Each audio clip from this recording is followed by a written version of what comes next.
What up, everybody? We are back with more We Like Dota League. We have the Crown Division Upper Bracket Finals for you tonight. Team Drip versus Marci Beaucoup.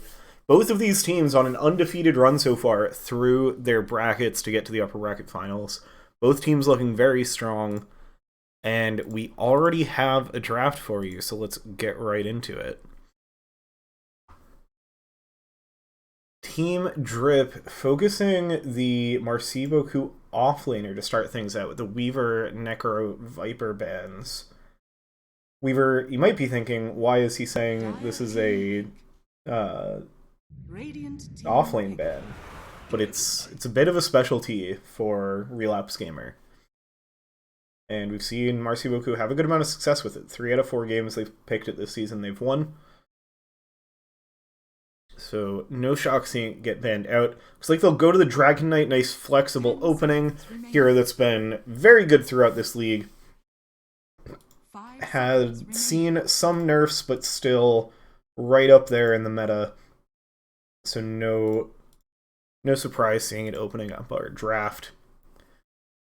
Marci Beaucoup, they choose to ban out a couple of Rise's heroes with the Hoodwink and Vengeful Spirit, and then also going after Master Salty's Legion Commander.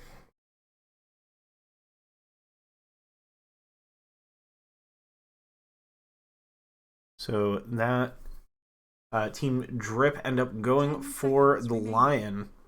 It's going to be their, most likely their position 4 option. Also has been a very strong hero lately. Nothing too surprising so far in this draft. The Team Drip were finished at the top of the group stage. Marci Beaucoup finished near the bottom. But Marci Beaucoup was also one of the only teams to manage to take a game off of Drip in the group stage. So, and the way that Marci Beaucoup has been playing in the playoffs, I think, has been pretty night and day with how they looked in the group stage. So I think before the playoffs, if you looked at this series, you would say that this is going to be pretty one-sided, but I think now this has the potential to be a very close matchup. Marci going to go after the Lifestealer and Timbersaw, so protecting that Dragon Knight tells me that they might be putting this Dragon Knight in the carry position with this opening pick. The fact that they, like, these two heroes scream protect Dragon Knight and also protect 2 more strength cores that we're about to pick. Like, those are just pick 1 and 2 when you see a strength, tanky, heavy lineup. And I want to say we saw Marci Beaucoup playing that kind of style recently. They're known for having, I think, a few Pudge spammers on their roster too, so that could be a direction they're looking to go if it doesn't get banned out. Wraith King gets taken away by Team Drip, so they do nix one of the potential tanky pickups they could go for here.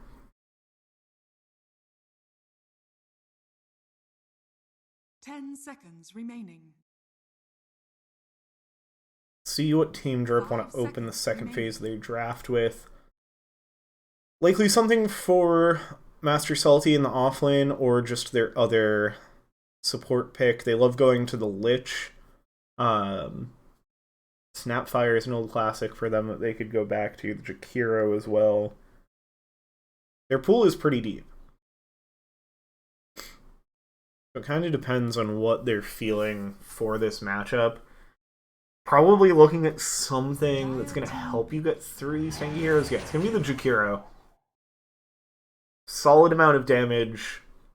Big team fight. You've already got good setup from your Lion, so you're going to be able to follow that up with the Ice Path, get big damage going in under the Lion's control. And if you pick up some more team fight later on in the draft, then you're going to have a ton of damage going into that with this Jakiro and Lion duo. I could see this being set up for a classic hedge fund manager baseless void if it gets left in. Marci go for the Wind Ranger. This is something I don't think we've seen from them at all this year. Yeah, it's the first time they're picking it. So that's exciting. I don't know if this is going to be... Like, with the Dragon Knight already showing, it's interesting if this is another core pickup. This draft is still super flexible. We've been seeing Carry Wind Ranger in the meta. Not like super... It was for a bit. Spirit Breaker, again, still don't know where any of these heroes are going. They've won 3 out of 3 games that they've picked Spirit Breaker in. Who has played that in those games? Let's see. That's... 10 seconds remaining. I clicked on the wrong thing. Clicked on Zeus instead of Spirit Breaker and the Dota buff. Here we go. They played at position 4 against Savory Character. They played it in both of their games against Savory Characters. And it was position 4 in both of those. So this is probably a Ceph Lord hero. It looks like that's always where they've played it.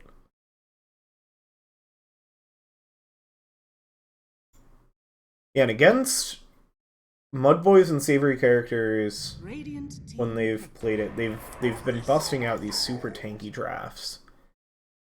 Underlord going to be the pickup for Team Trip. Interesting one for Master Salty. I don't think we've seen an Underlord from him yet. Maybe one game. 10 seconds remaining. Oh, a couple games. They've won almost all of their games this year, so just about all of their heroes have a 100% win rate. But that's one of them in 2 games.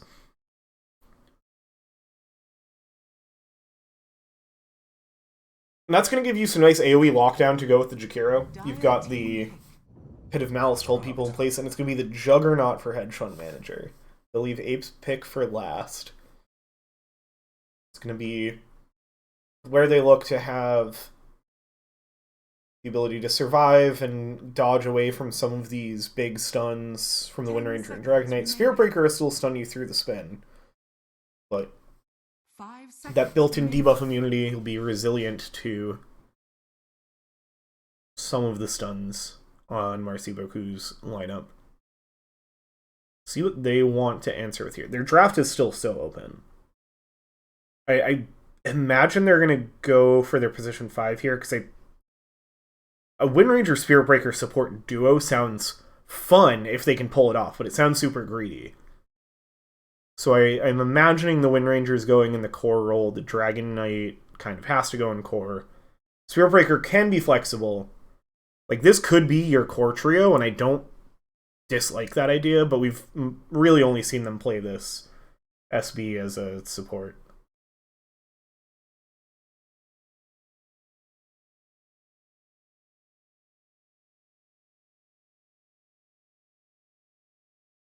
Dire team ban. Yeah, that's going to be the Witch Doctor. So here, I'm surprised this didn't get contested earlier in the draft, because Team Drip liked playing it as well.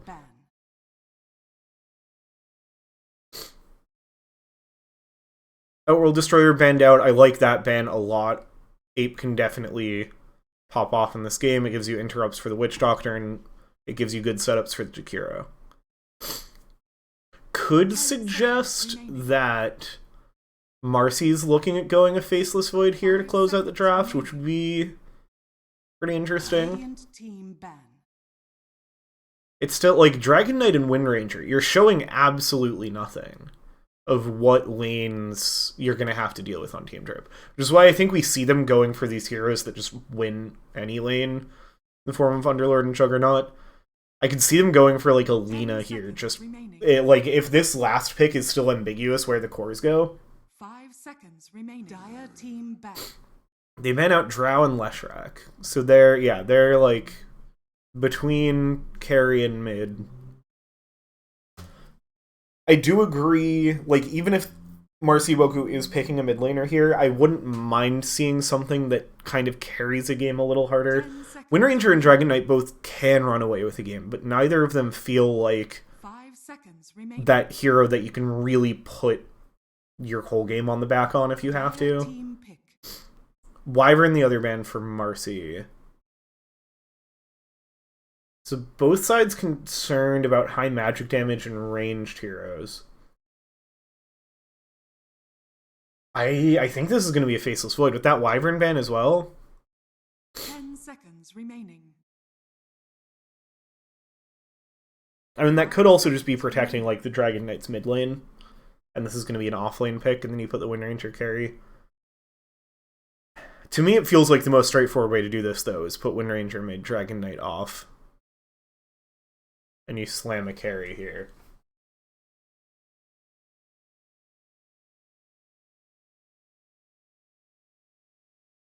With Witch Dog, like... I guess Chikiro is annoying for a Faceless Void. Lion as well. No, it's exactly... Yeah, okay, they're thinking what I'm thinking. Yeah, I mean, with the Witch Doctor, like, that's so much damage into Chronosphere. I like this pick a lot. It's also, it's another bash hero, so it's another way to lock down a Juggernaut and not care about him spinning. 10 seconds remaining. 5 seconds remaining.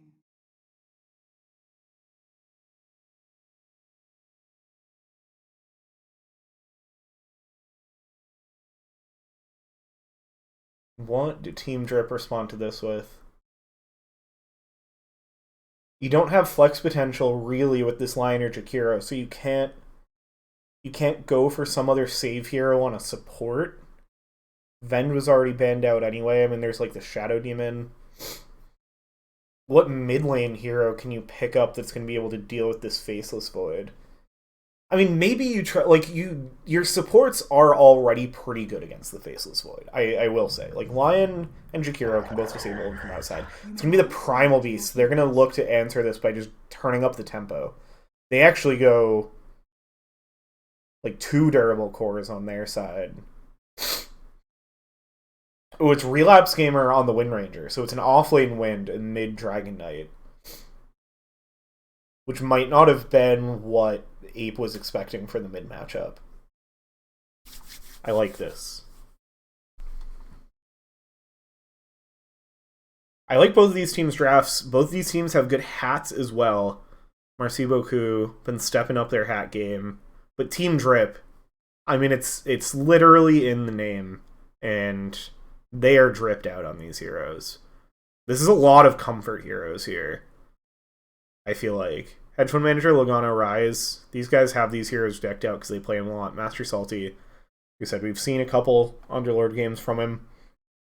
And Ape will play anything. You cannot ban out Ape's mid pool. He simply plays too many heroes. So I have faith in whatever he's playing. But yeah, they're going to win the Hats draft. As far as the actual game draft, Marci, Beaucoup, that Faceless Void feels so good. It's the job of the supports on Team Drip is so hard in this game. As long as one of you isn't in the Chronosphere, you're in decent shape.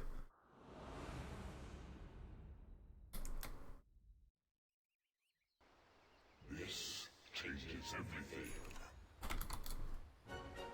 Prepare for battle. Our answer. Why is my... What did I have to do to fix this last time? My arrow keys aren't working. Apologies while I give you a setup settings menu.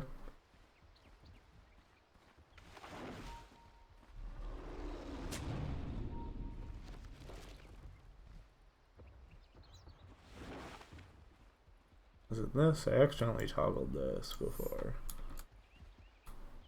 Yeah.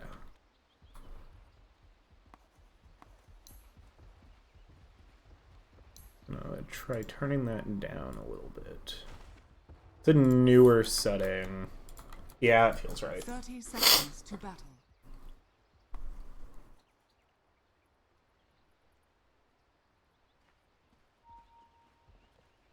So we've got the usual Drip fan club hanging out in chat. I enjoy watching the stuff you guys cook up for these Drip matches. Great to see nice spicy stuff. These teams are going to collide here in the river. They're going to see each other. And Marci, Beaucoup is going to decide they don't really want any of it. They just back up.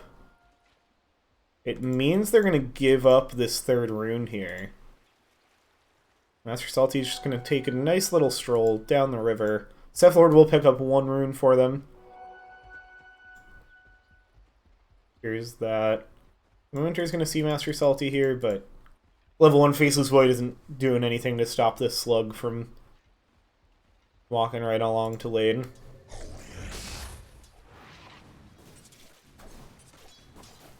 Let's see, we got the Dragon Knight Primal Beast. I think this was a good call, putting the Dragon Knight mid against the Primal. I feel like a Wind Ranger would have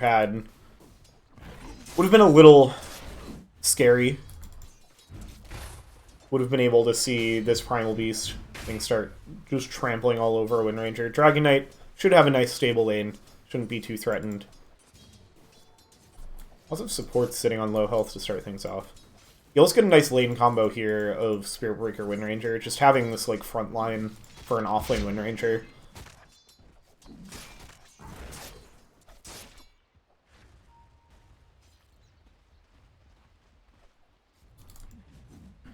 Side lanes. You have a Witch Doctor, which is a very strong laner, but I otherwise feel like this is going to be not a super fun lane for coming winter on the Faceless Void. I feel like the Underlord Lion duo is going to be fairly annoying to deal with. So you can see already, like, doesn't care that this camp is pulled. He's gonna farm the creeps in the camp, even though it's way behind the tower. Creeps are hitting under tower. I mean, coming winter is getting what he wants. Got level 2 on the Lion, so gonna get the stun. Mana Drain combos coming out. These heroes are so annoying to lane against. Like, even if you're not dying, you're just like, ugh. It's so much work to just survive. Like, okay, I won't hit the creep wave for 6 seconds. Okay, I won't have any mana. I mean, it takes to level 3 until you start really hurting your mana pool. Let's see, down bot. Ores and support's kind of split up, scrapping it out. Seth Lord's going to charge forward. Logano is a little low on health. Calls out the vision. Yeah, they've got the ward spot. Meanwhile, Relapse Gamer is just pushing Hedge Fund Manager away.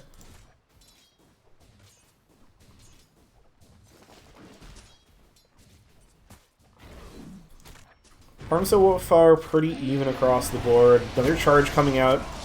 You have the spin, drops down the healing ward. Seth Lord now going to be in trouble, is eating up a lot of that spin. Hedge Fund Manager just needs one more right click to bring down the Seth Lord, and they're gonna find it. So first blood goes to Hedge Fund Manager.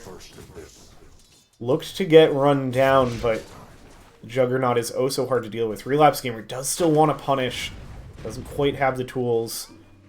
Pagano gonna get some nice harass on while Relapse Gamer goes and picks up the Lotus from the pool. Gonna have another power shot. Don't think it's quite enough to bring down Hedge Fund Manager, who does have the Tango going, but here comes Seth Lord charging under the tower and finishes off the kill. Logano's sitting here low too. Gets the blood grenade down. It's a double kill for Seth Lord off the respawn. Some action up top too. Coming winter. Time walks forward. It's the time lapse on them, but just gonna back away now. Not quite having enough to finish this off, but everybody trading blows up here. Meanwhile, mid lane. This is gonna be the whole way. Like, just record 10 seconds of this in your brain, and that's the whole lane. You don't need to see anything else. Oh, down bot.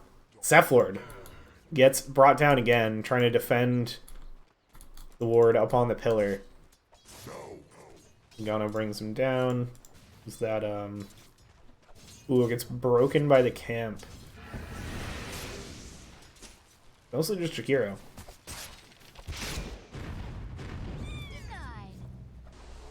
Seth Lord charging right back to lane. Relapse Gamer snipes the healing ward. Gano trying to keep the Wind Ranger at bay, but the Seth Lord still coming in. Can connect power shot. Logano Hedge Fund Manager does have another Blade Fury, so he's going to be able to use that to walk away. Top, coming winter. Taking a bit of harass, but still hanging in here. Master Salty, though, out at the top. of the last hits. And as much pressure as Hedge Fund Manager's been seeing, Relapse Gamer is right there alongside him, so... neither core having a great time in this bottom lane. We got another stun, the Harass. We're so far away. This Wind Ranger is so annoying for this Juggernaut to deal with.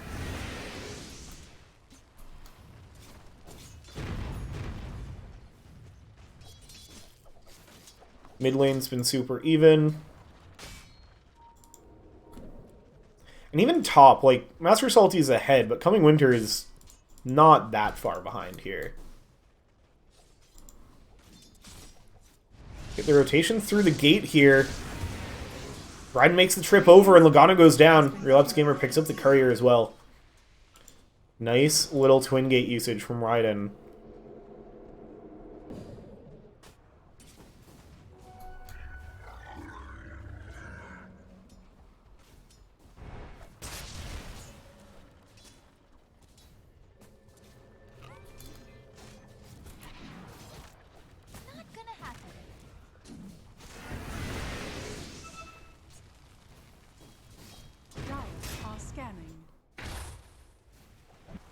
Over the mid lane, both heroes have their level 6.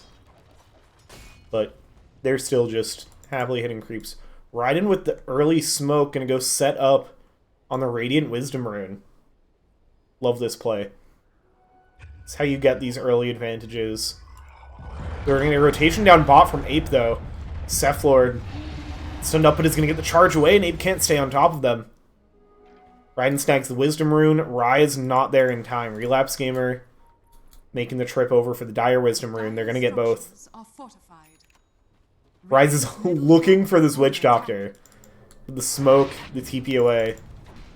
Very well played by Raiden.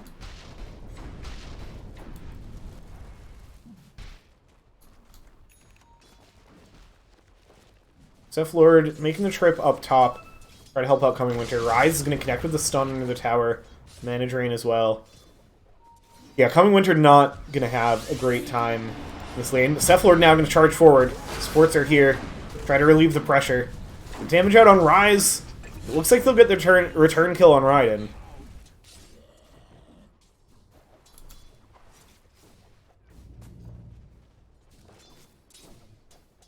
And bot Hedge Fund Manager getting a bit more space with Cephlord out of the lane. Starting to build a bit of a lead over the Wind Ranger here. Oh, Cephlord connecting in from behind.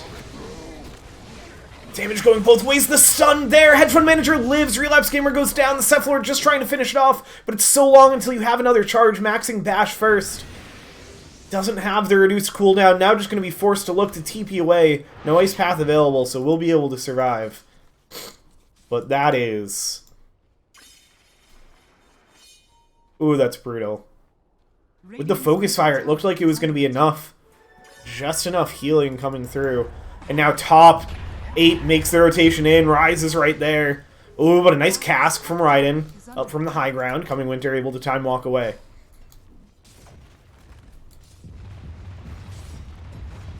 He's going to set up Drip to get a good amount of damage on this top tower. Forces Coming Winter over into the jungle. Down bot, right back to the old formula. Cephlord charging through onto Logano. Relapse Gamer doesn't have another Focus Fire quite yet, but hits a nice Shackle. Bash back towards the Wind Ranger. And finishes it off with a power shot. Hedge Fund Manager spinning through, but Raiden's here. Didn't quite hit the Maledict. Cephlord can connect in, but here comes Ape again. TP's in. The healing ward's going. Oh, Relapse Gamer with the power shot! It was just off the screen. I thought it was fine. Oh, man, I need a replay of that one. Somebody clip that. Or, well, I guess you can't clip it. Somebody, if this series doesn't go too long, we'll go back and watch that one. What a shot from Relapse Gamer. Such a big kill for them at this point. Switch us over to the net worth chart as we get to the 10-minute mark. Master Salty up at the top for how close and even the mid lane seem to be going. Finally on actually off to a solid lead over Ape. Relapse Gamer finishes off Logano down here. And Ape surrounded by 3 heroes. They're going to get the Nether Strike. Back onto Ape, into the power shot. Rise off on the side, draining the mana, but they find the kill. Relapse Gamer dominating now, 8-4. Marci Beaucoup off to an early lead against Team Drip. These guys, again, you look at how they finished group stage, you might have said, how did they even make it to the upper bracket finals? So they made it to the upper bracket finals by doing this. They've been playing such good Dota in the playoffs. Here in our WLDL 2024. Finish off the bot tower and Philion picks it up. Immediately going to smoke, head over towards mid. Charge out on Hedge Fund Manager. Immediately wanting to punish where the Juggernaut tries to escape to find farm. Charge is going to get cancelled. Able to back away safely. TP is taking a little too long. Homie Winter has level 6. So considering getting in on the action, but going to be a while before you're doing a ton of damage. Another smoke up, but it breaks on Ape. They smoke again. They want to find this kill so bad. Charge coming out. Cephalord going to set it up. Master Salty is making the TP in. Oh, but they get the Shackle. It's not in time. They bring him down too quickly. Now Master Salty just TP's into everything. 3-man stun from Rise, though. Sets up the Ice Path. They're going to get the return kill on Raiden. Still a trade you're happy with on Marci Beaucoup, but excellent response. And Ape wants more. Charges through with the onslaught, finds Cephalord, tramples forward, wants to find Relapse Gamer as well. This would be a big kill, and finds the Pulverize. Sets up on Relapse Gamer, but does not quite have enough to kill. Win runs away. Ape still chasing forward, has Phase Boots. Couple more clicks. The Ice Path, Relapse Gamer sidesteps it, but another onslaught is going to be enough for Ape to find it. That's going to get Drip right back in this one. Very close game to start things off. Both teams holding no punches.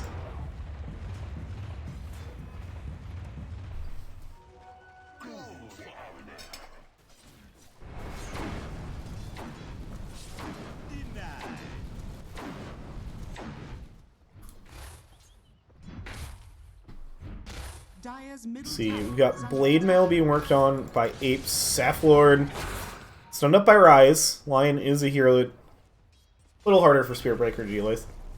Has the Drum of Endurance going right for the Boots of Bearing on the Spirit Breaker. It's a really nice option for getting good movement speed, which turns into more damage on your bash. I feel like Marci Beaucoup, they've been doing interesting builds this season, and when it works, it looks really good. And Cephalord's Spirit Breaker has only one so far this year, so I trust what this guy does on the position for Spirit Breaker. Oh, they are looking to find another kill on Hedge Fund Manager. They've kept him off of the Maelstrom for this long. It looks like it's finally on its way out. They can get the kill right as he gets the Maelstrom. They know he's farming in this area. Cephalord looking forward. There is a ping. Wants to find the charge, but already under the tower. Turn their attention towards mid. Coming Winter. Throws down the Chronosphere onto the Jakiro. Raiden's right there to bring out the damage. Logano, the Maledict. Damage from the Philion. It's going to be plenty. That's really all you can ask for with your early level Chronospheres. You're still working on a Mask of Madness up top. They do find the kill on Hedge Fund Manager. They chase him down. Master Salty making the rotation over again. Is going to get another return kill here. Cephalord, no way, is going to steal the Wisdom Rune on the way out. There's no Tormentor to get denied on yet. There's absolutely nowhere to go. Going to try for the TP, but you're in the Firestorm, so you're going to die. Elsewhere on the map, Ape did find the kill on Raiden. It's like interrupted the rotation over to try to help out Cephalord. I love how these teams are playing this game so far. Super aggressive. Like, putting so much pressure on these carries. The carries are the bottom of the net worth on both teams as far as cores go. And Hedge Fund Manager is right behind Relapse Gamer, so you can see, even despite being down a couple kills, Team Drip is in the net worth lead by a very small margin. I mean, it's very early in the game, but there's never been more than like a 1.5k net worth difference.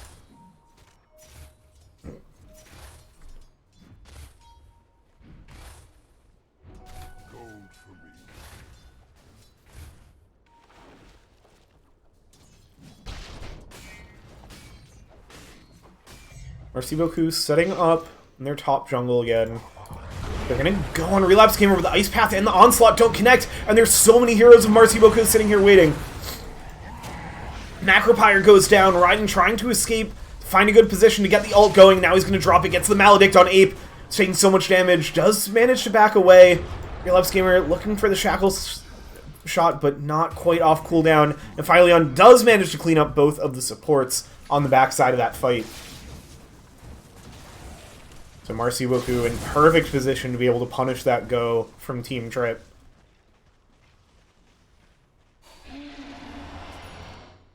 Who's this guy charging? Radiant's top tower is under attack. Gonna run at Ape. Hedge Fund Manager is here too. Are you gonna finish this charge? Dire's There's the top Invis tower is rune. under attack. So he's just gonna say hello and walk away. I love this. Raiden makes the TP over. Like, without that Invis rune, they were 100%. Is under attack. Like, no ults. These supports were just gonna try to bring down the mid and would have had a decent shot at it. The tempo that Marci Beaucoup has been playing at in the playoffs is so fun to watch. Master Salty and Ape, they found themselves coming winter, trying to get away with getting some farm down to the bot lane. Can get controlled up and brought down.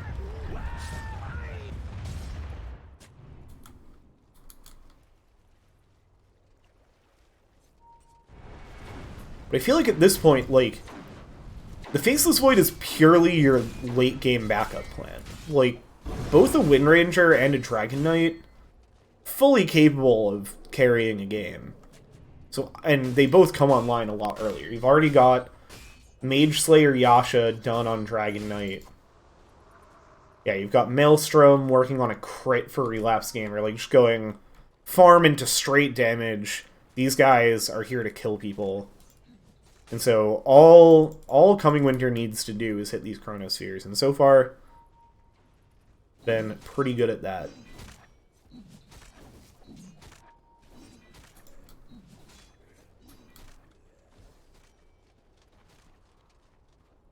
Who does come top, and there's lots of drip hanging out in this area. Oh, is thinking about hitting this wave, but no. Oh, you can see the indecision. Like, I want to hit these creeps, but I know it's not safe. My team sees nobody as they pressure this tower. Waits for it to come under tower. Logano's waiting in the wings, though. Has the ice path, but will be able to time walk away. Dire's structures are fortified. Dire's top The rest of tower Marci is under Beaucoup attack. get the fortification both ways, as both tier 2s in the outer lanes being pressured. Marci Beaucoup, they're going to find theirs first. Now here come the TPs. They look to find something here. It's just Nephilion so far. Without vision of what Drip's doing here, I mean, like, props to Coming Winter for fully understanding that situation. I think it's good team comms there as well, of like, hey, we're pressuring this tower, and Drip is not responding, so we know that they're just sitting there waiting to try to find a kill. And Coming Winter's patience is rewarded. Now Drip, looking to find something. Onslaught doesn't connect, and Relapse Gamer has the Shackle Shot, so not able to find the Pulverize. Blade Fury already used. Raiden gonna get in there with the cask. It's the Maledict, but able to heal it off. Ice Path is there from Logano. Make sure the ult not allowed to go any further. Death Ward blocked up. The tough thing for Raiden's been that he's been trying to bring down Ape with these Death Wards, but Ape is just so durable that he's able to walk these off. Has the bonus armor from the Phase Boots and the Blade Mail. I mean, I guess it is pure damage, but I don't know, he just has so much health. Even with Maledict, not quite getting enough shots compared to the movement speed of the Primal Beast. This game remains incredibly even. Marci Beaucoup still holding a bit of win probability and XP lead, net worth lead, basically nothing right now. Some of Marci Beaucoup wanting the Tormentor, but not quite having the resources and health pools for it. Has been killed.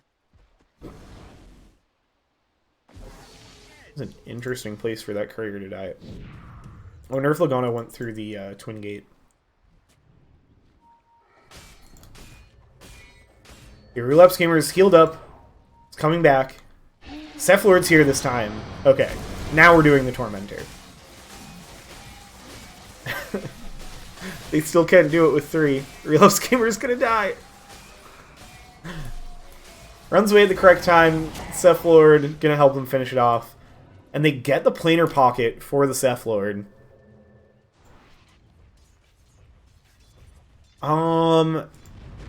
There's not a ton of unit target spells in this game, so that one's a little bit of a dud. Raiden already has his, so you're probably hoping to get it on Baseless. This would have been nice. If that Tormentor went to Coming Winter, you would have been pretty happy with that. It does have the... You could do some interesting plays with, like, Omni Slash, potentially? With the planar pocket, I like, you could... If you had, like, a Ghost Scepter... Well, you're working on a Shadow Blade. So you do actually have the potential to do some interesting blocks of the Juggernaut ult. As they're going to set up on Logano, the Maledict's going to be enough to finish it off. Master Salty comes through the Fiend's Gate. They are going to get the control out on Seth Lord, and there is Omni Slash.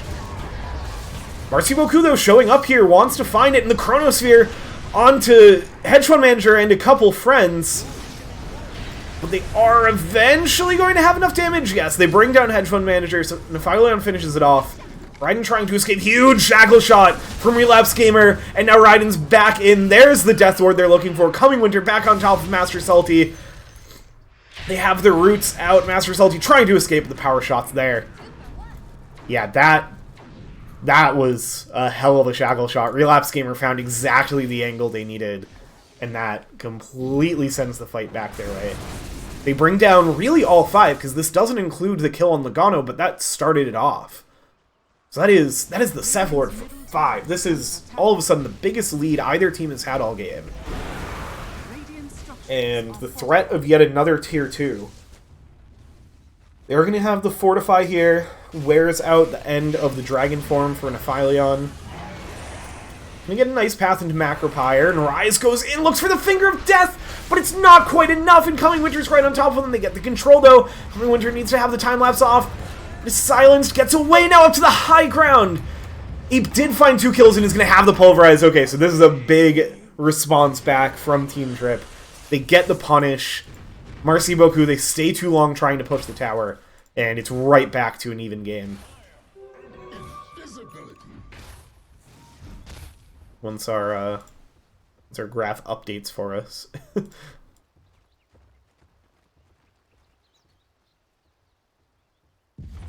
Radiant's bottom tower is under attack. Oh, the soul-crushing thing, though, is that they did eventually bring the Wind Ranger down, but Rise did not get the stack on the Finger of Death. Dire's middle tower is under attack.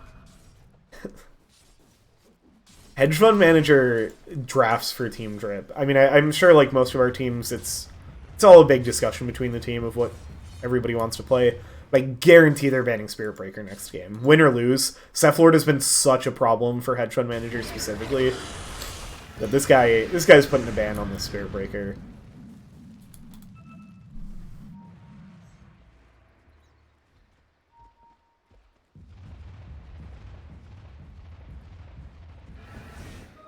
Just what I've been waiting for.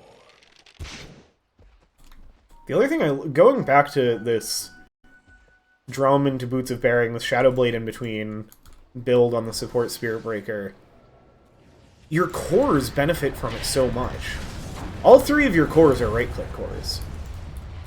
So all of these auras are going to be big for them. As they connect... Oh, but that's a really big ice path. Coming Winter does find... The Chronosphere on the back of it can bring down Logano, but Hedge Fund Manager finds Seth Lord. When Winter jumps away, Hedge Fund Manager's in trouble. Raiden, oh, they get the TP away and the Blade Fury. Master Salty forced to back up. Looking for more of it. Ape able to onslaught away. With a few more heroes down on Drip than Marci Beaucoup, it's going to be right back towards this mid tower that they got punished for looking for before. Oh, big bash from Coming Winter, jumps in on Master Salty. One more hit would do it. Oh, and actually just takes out to the Maledict. Pylon taking a decent amount of damage, but is just going to finish off this tower. Does not care about the Pit of Malice. So we finally finish off this mid-tier 2 tower, pick up the outpost on their way out. Marci Beaucoup back with that lead that they started to build. 5-0-4 on this Dragon Knight so far. 9-3-9 on the Wind Ranger, 2-6 and 14. Like this is like my ideal kill score in a game as a support player. It's like, yeah, I've died the most, but I have twice as many assists as anybody else in the game. Like, this is what I'm here to do. I am making plays, and the Ceph Lord has been like just in every fight, making everything happen, setting up all of these team fights for the side of Marci Beaucoup.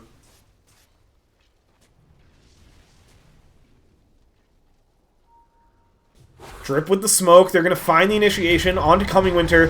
Finally there on the edge of it. Raiden as well. It's going to get the Malik down in the cast. Coming Winter able to time walk away. And now Drip sitting up at the high ground. Hedge Fund Manager wants to get involved. Ape still wants to onslaught forward. They have the Macropyre down. But now Rise, the charge is coming through. They finish off the first target. It's going to connect onto Logano. Meanwhile, they're controlling up Master Salty on the backside. Ceph Lord going to bring down Logano themselves. And once again, Marci Beaucoup, their positioning is just too much. Their response time is too quick. They win another fight. 26-15, 7k net worth lead. Marci Beaucoup really making it happen in this game 1.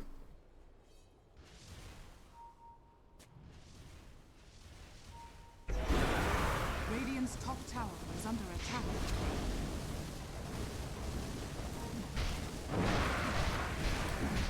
That's going to be the last of the tier 2 towers. Clean this one up. Radiant's top tower has fallen. Set themselves up to steal another Wisdom Rune. I don't know. Top tower is under attack. I think Drip has gotten 1 out of the 8 Wisdom Runes in this game so far. Which is why, like, it's a big factor of why, like, even when the net worth lead was back and forth, Marci was holding this experience lead for the entire game. They've prioritized them well, they've made the correct plays to secure them.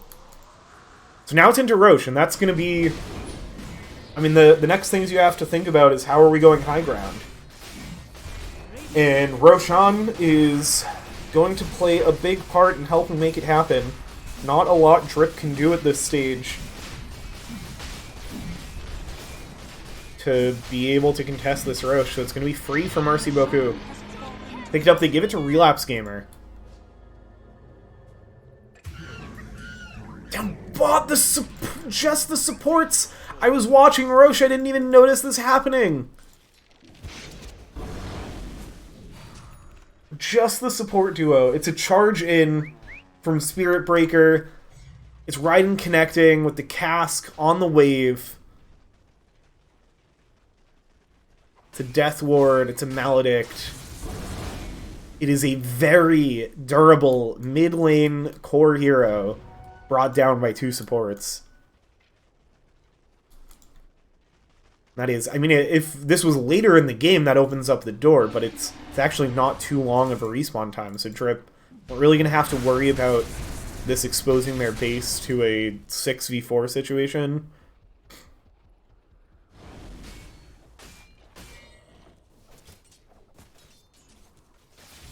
Hedge Fund Manager, hard at work keeping top lane pushed out. As the Maelstrom Manta finish looking at the Ags next. Ceph Lord keeping this vision cleared out. Drip has been able to maintain pretty good vision here, but Ceph Lord finds the angle, spots out Logano, and the rest of the team connects. They bring down the Jakiro. Now you're already pretty pushed in, and that's 40 seconds without Jakiro, who is a big part of Drip's high ground defense. The top wave's being cut, but this is going to be them knocking on the door of mid lane. Radiant's middle tower. Up they go, and they've got pretty good tower push. Here's the fortify. 15 seconds until their Jakiro's back up. How much can you get done in the meantime? Don't have hedge fund manager here either. Knows that their time is better spent farming up, getting to a point where they can better assist the team. Relapse Gamer just taking down, no fear because it has that Aegis does choose to use the BKB, but Coming Winter with a beautiful Chronosphere with a BKB of their own. Oh. And an unfortunate timing of Ryan disconnecting as the Omni Slash on him. Has the Voodoo Switcheroo. So if they can get their bearings... Yeah, Omni slashed his internet. Indeed.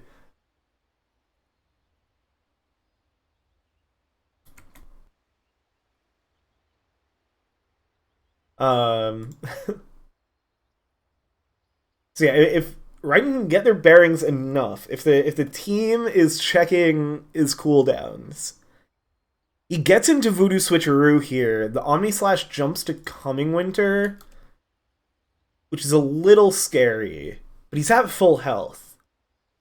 And you've got the rest of the team here. I thought Relapse Gamer was going to get punished for this BKB, using it on such low health when you have the Aegis, but fully gets away with it.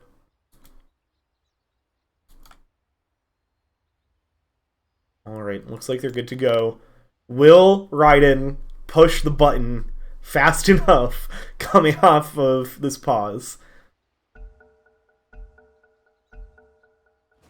He does. He gets the Voodoo Switcheroo off, brings the Juggernaut back. It does actually kill off the Wind Ranger. Now the Macropyre is down, so Raiden is going to get finished off, and Relapse Gamer, caught in a little bit of trouble, is going to get hit by the Pulverize. Coming Winter, meanwhile, hunting down Hedge Fund Manager, who Nephilion and Cephalord are setting up on. Is under attack. Relapse Gamer is getting away? What? I just thought that kill was already dealt with, and I could safely go check out what everybody else was doing. How many times is this going to happen? Dragon Knight just running down their two-headed dragon friend. Apon slots forward, has the BKB, or has the Blade Mail going, now the BKB. Rise does sneak in for the Finger of Death onto Relapse Gamer. Buyback from Hedge Fund Manager. Cephalord brought down as well. So Drip, they are not letting you into their base without a fight, without losing some heroes. And they have plenty of control to keep Nephilion from escaping. It's only Coming Winter that's able to get away. In the end, Marci Beaucoup, they get a tier 3. They get a ranged barracks. They get a Hedge Fund Manager buyback, which is important, but they do lose 4 heroes. With 2 deaths on the Wind Ranger because of the Aegis. Dire's middle tower. So Drip finally get a chance to get back out on the map. Dire's structures are fortified.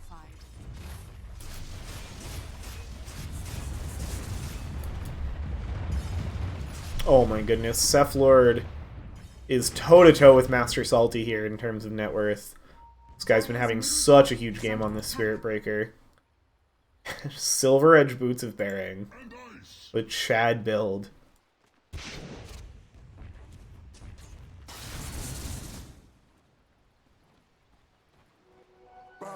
See, we saw the BKB working on the Mjolnir. Get those faster attacks going. Big attack speed buff. Get more time locks happening. 26 attack speed from the Elven Tunic, so nice for Coming Winter too. As well as the evasion for, like, just for the Juggernaut on the other team is more than worth it.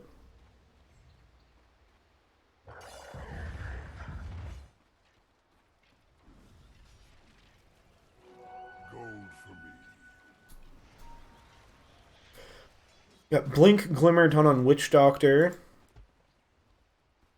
So we saw the BKB, full Daedalus. Dire are scanning. Looking at the Gleipnir next, because, yeah, I think they wouldn't mind having a little more control for the side of Marci Beaucoup.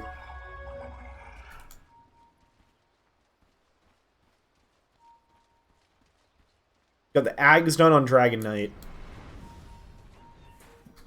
Forget if we saw that in play. Relapse Gamer, the Shackle connects! No way, Hedge Fund Manager gonna try to spin away. But the Maledict, it's way too much. Cephalord finishes off the kill. Ape chose to onslaught forward. Now they have the control back through the BKB.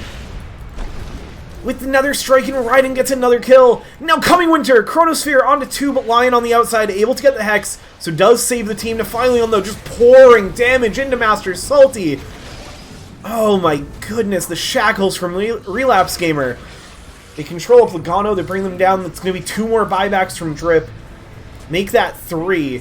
Not willing to give up their base here. They have the Fortify. Nephilion just wants to go right for the tier 4s. Relapse Gamer focus firing on the melee barracks. Drip, they're all back in here, but Marci, Beaucoup, they still have a good amount of resources. The Primal Beast and the Spear Breaker going toe-to-toe. Logano getting brought low. Rise as well. Rise is going to fall. Logano, do they have the damage as well? One last Ice Path, but it's not going to be enough. There's too much tick damage. Raiden has it as well. Now there's no more buybacks. There's no more lives. There's just an Underlord for Team Drip. And Marci, Beaucoup, have they done it? Have they taken this game 1? Have they given Team Drip their first loss of this playoffs, only their 3rd loss of the entire WLDL season? It is looking like it. They're going to go to work on the tier 4s. You have Hedge Fund Manager and Rise respawning soon. Master Salty just trying to keep the creeps and the heroes off of the tier 4s as long as possible. Try to get them to one more fight, even if it's a 3v5. Any chance to keep alive this game, but it's already damage being dealt to your Ancients. 3-hero stun from Rise, gets the Finger of Death. Nephilion turns back, gets the damage down, but Hedge Fund Manager has the Omni Slash to finish off Nephilion. And now Relapse Gamer is going to get brought down too. Cephalord getting controlled up. Team Drip, they're holding for now. The charge gets interrupted. Cephalord trying to escape. This guy is so durable somehow. Just a bulldoze, a Silver Edge, and a Dream. The supports survive, but so too does Team Drip's Ancient. This game not over yet. Team Drip, it is rare that they go down, and if they're going to, it will certainly not be without a fight.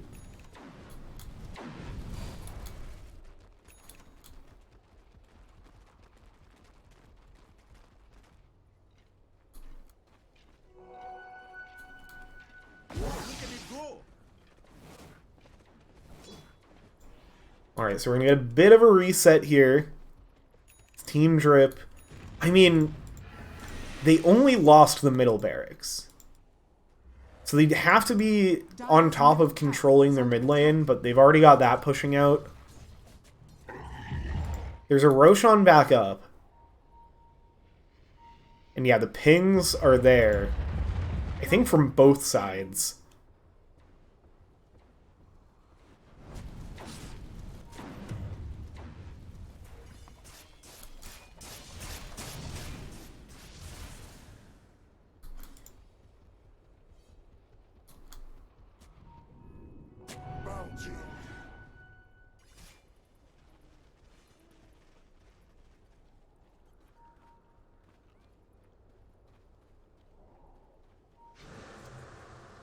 Marci, Beaucoup, they are going to be the first to make their way to the Roche Pit.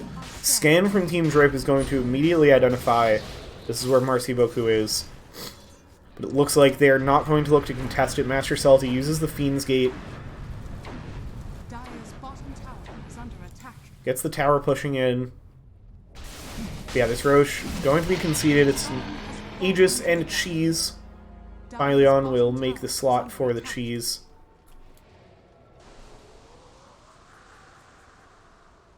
And yeah, once again, the Aegis going to Relapse Gamer. Figuring that that is their most fragile hero of their 3 cores. Actually has more HP at this point than Coming Winter. She is a universal hero now, so I guess she gets not that much strength gain. Is it just coming from the Gleipnir? Yeah, it's less strength gain than Baseless. I guess just more overall stats. So the top lane will be where they look to push in. Relapse Gamer uses the Focus Fire. They do have good control. Pops the BKB. Just wants to finish off this tower. Or to get this high ground. Open up even more. Macropyre are going to be committed. And that will be enough to push them off the tower for the moment. Still sitting on the Dragon form. Ability that covers the entire screen. Particularly when you have Ags. Here come the Manta Illusions. Again, just the pattern of Pit of Malice, an Ice Path. Hedge Manager looking for an angle for the Omni Slash. Shackle out onto Master Salty.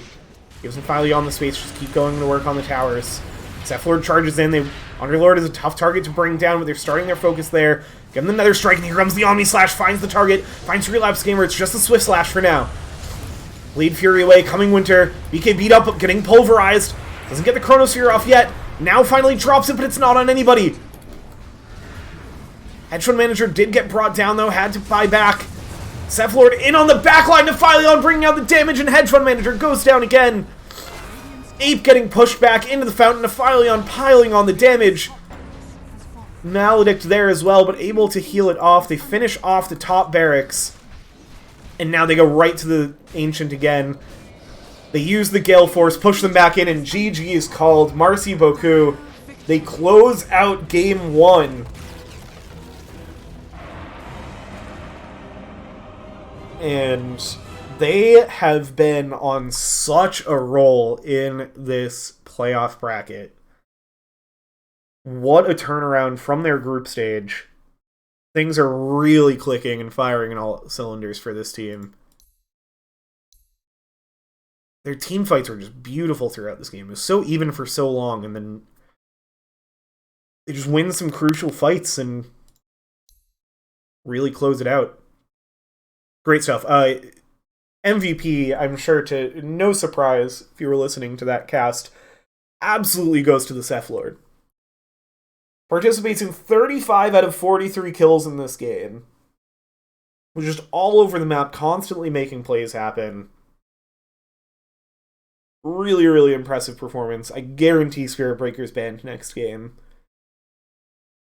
It is. It looks so good in Cephalord's hands. It just looks unfair the way that a support is able to run these down.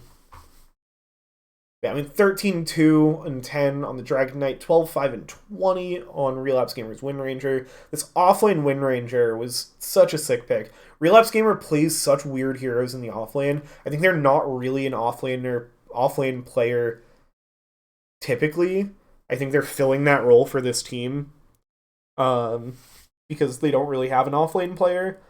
And so they play weird heroes, and it really works at times. I mean, again, their group stage was rough, but in the playoffs, they've been absolutely cooking. All right, we're going to throw it to a quick break. We'll be back soon with game number 2 between Team Drip and Marci, Beaucoup in the WLDL 2024 Crown Division Upper Bracket Finals. See you soon.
Radiant team ban.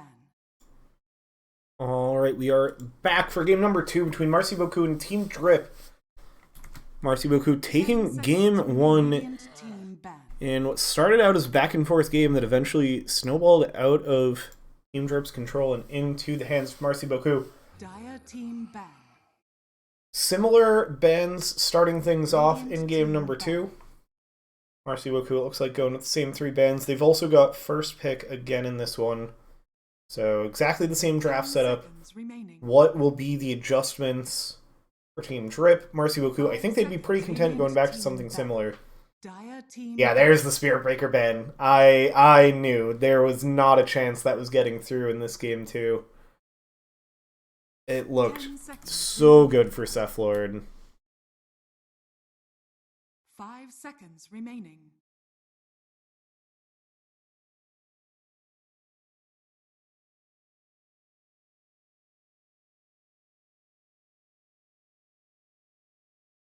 See if Marci go back to that Dragon Knight opener. The Wind Ranger wasn't banned out. I wouldn't mind seeing a first pick Wind Ranger here for relapse. Ooh, they're going to take the Vengeful Spirit this time. They ban out the Lion that Rise played last game. And Vengeful Spirit, I think, has pretty consistently throughout the league been a pretty high priority ban against Team Drip. So Marci, Beaucoup, they steal it for themselves. I think it's been up there in picks in the league in general. Yeah. 5 seconds remaining. Second most contested hero after Viper. 40 picks, 48 bans throughout this league. That is... and yeah, tied with Hoodwink for second most picked.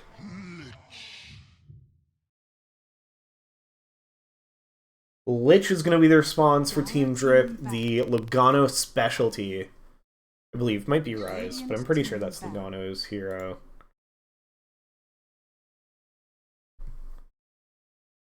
Lifestealer Timbersaw taken away again in the second phase by Marci. So, again, thinking about these durability... I mean, they didn't end up going super tank in that last game, because they end up with Wind Ranger and Faceless Void as their other cores. They could be looking at going back to the Dragon Knight. Yeah, Wind Ranger are going to get taken out this time. So, yeah, I mean... It is rare that you see Hedge Fund Manager have a bad lane, and I think that was still like a tied lane in terms of like last hits and farm. But Cephlord and Relapse Gamer just punished the Juggernaut so hard throughout that game. So no surprise seeing both of those heroes taken out in game 2.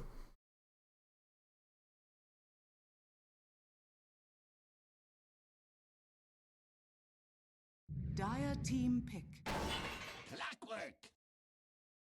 Clockwork picking up by Team Drip. We've not seen a lot of Clockwork lately. I am a Clockwork enjoyer, but I've been having a hard time feeling effective in my games. I feel really effective at the beginning of the game, and then I feel like I fall off a cliff in the late game. I think that's more of a me problem, and I know Rise plays a me in Clockwork. Dragon Knight is what Marci, Beaucoup returned to. 10 seconds. Sonify Leon played a great game of it mid last game. I think that's probably their preference for where it goes. But still the flex potential. Always with this hero, very much comfortable in any of the 3 core roles.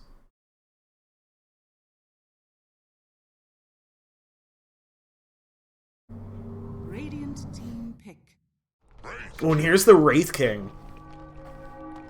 This was banned out last game because I believe, yeah, it's their most picked hero across the league. 7 matches picked with it, and 71% win rate. Which any of these high win rate heroes from Marci, Beaucoup, again, they had... I think they really used the group stage to find their identity. Anything that's up there in their Dota buff is stuff that they've been picking in the playoffs and winning with.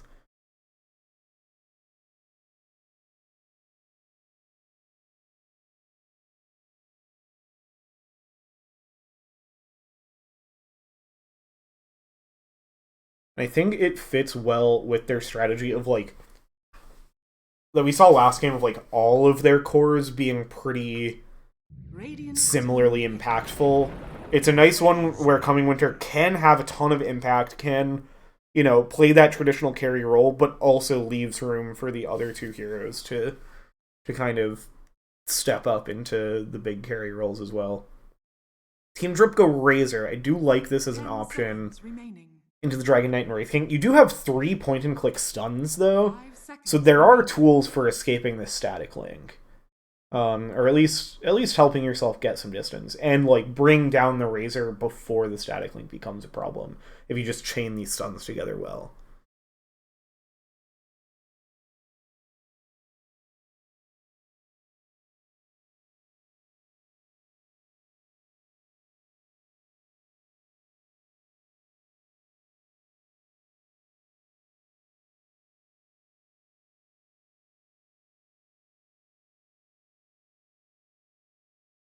Dire team pick.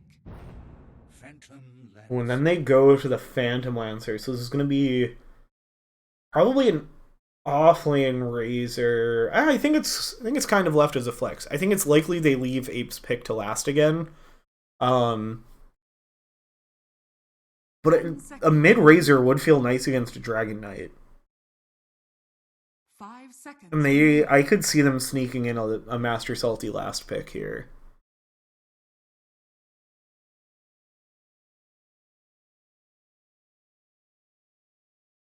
Marci, Beaucoup, you have a couple things you need to answer now. You need a hero that can deal with this Razor, and you need a hero that can deal with the Phantom Lancer.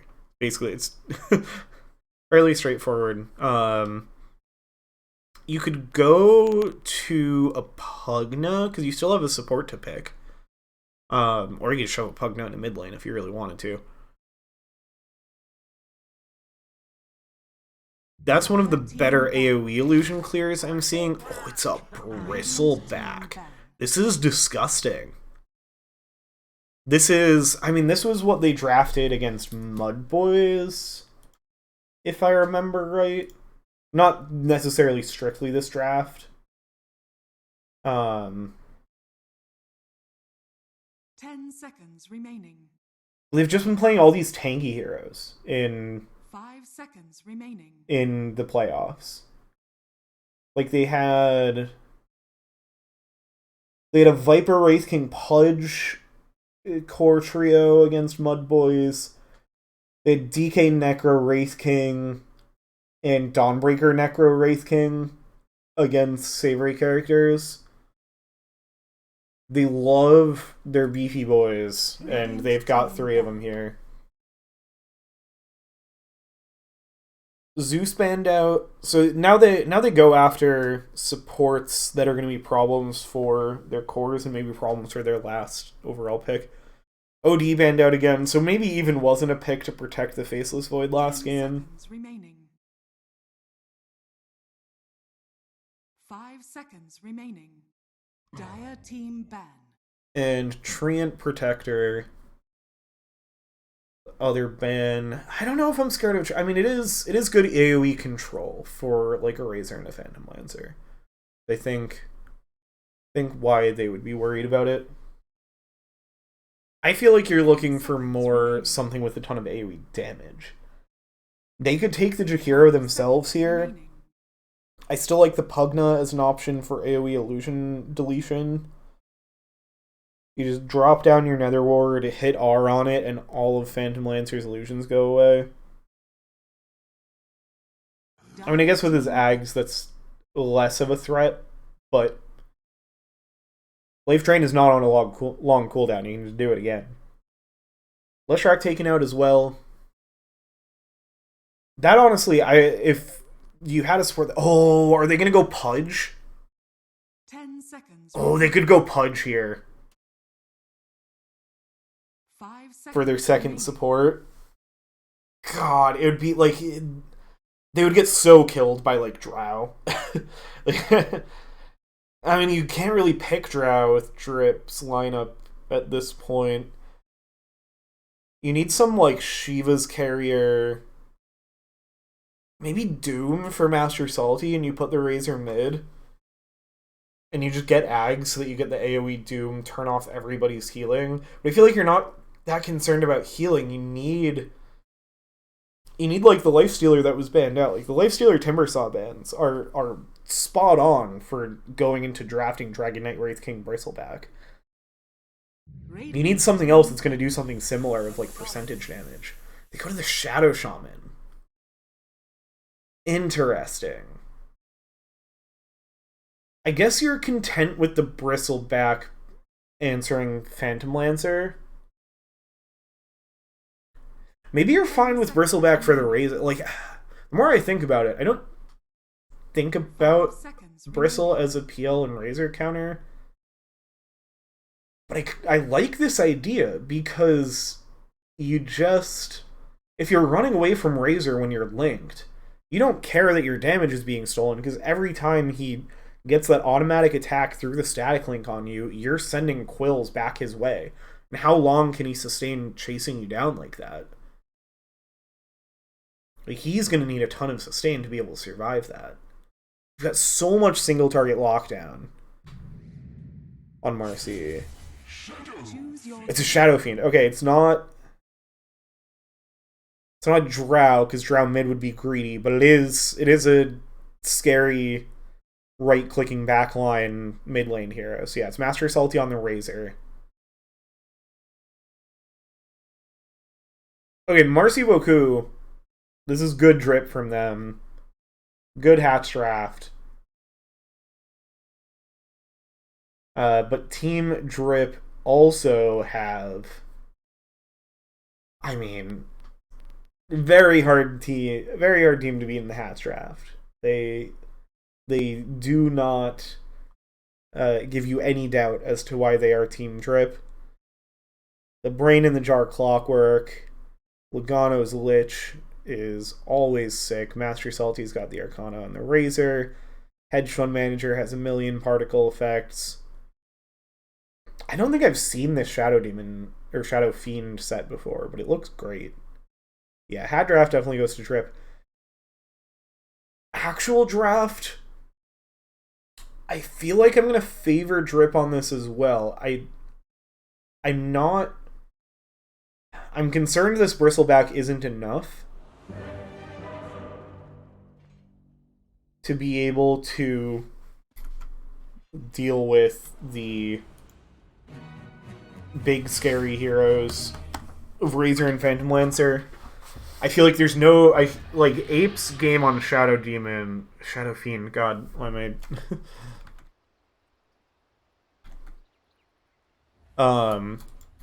I feel like the Shadow Fiend is not going to be super threatened in this lineup. Like, your best tool for getting to him is the swap. And I mean, you have a ton of follow-up for the swap. I feel like that hasn't been the super popular Vengeful Spirit build in the current meta, but I think you just want an early Aether Lens to be able to swap and get on this Shadow Fiend, because I don't know how else you do it. Drip, I feel like their game plan is easier. It's a little greedy. I think there is the potential for Marci Beaucoup to play a strong early game like they did last game and just kind of steamroll from there. Like, I think it's going to be in the hands of the 3-4-5 on Drip to sustain the early game and get them to the late game where this PL and Shadow Fiend, wow, really like can't be answered anymore. Oh yeah, Radiance already in the queue for the Wraith King. It's just Bracer, Brown Boots, Radiance. That's your solution for the Phantom Lancer. Oh, they're all going to survive Raiden, who wanted to get that rune, did not want to run into that many Drip heroes, and will give up First Blood.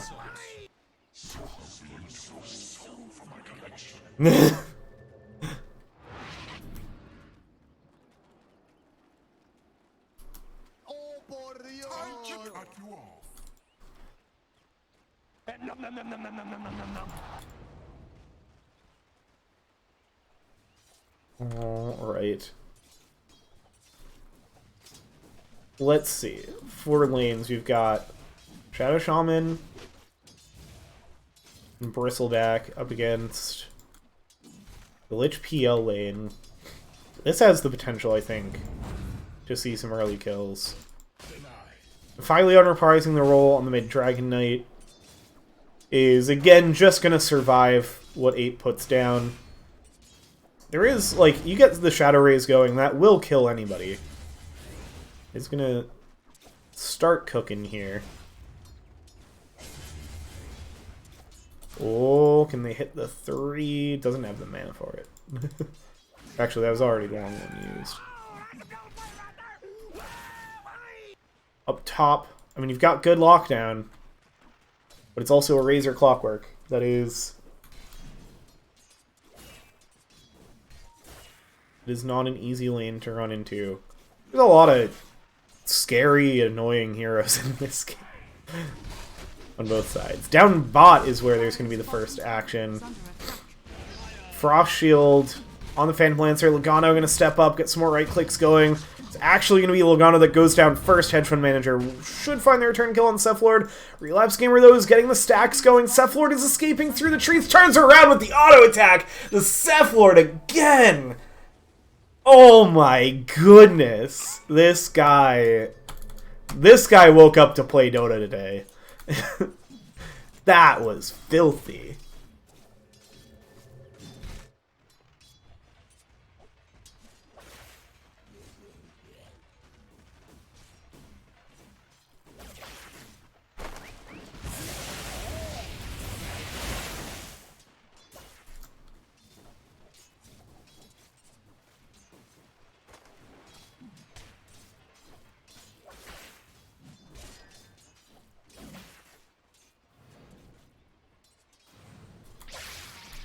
Get the static link from Master Salty out onto Coming Winter. Only going to steal a little bit of damage to level 1 static link.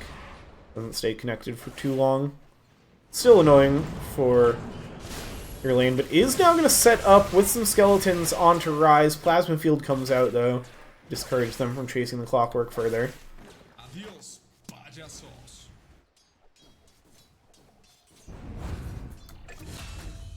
Ooh, in the mid lane. Dire's middle tower is under attack.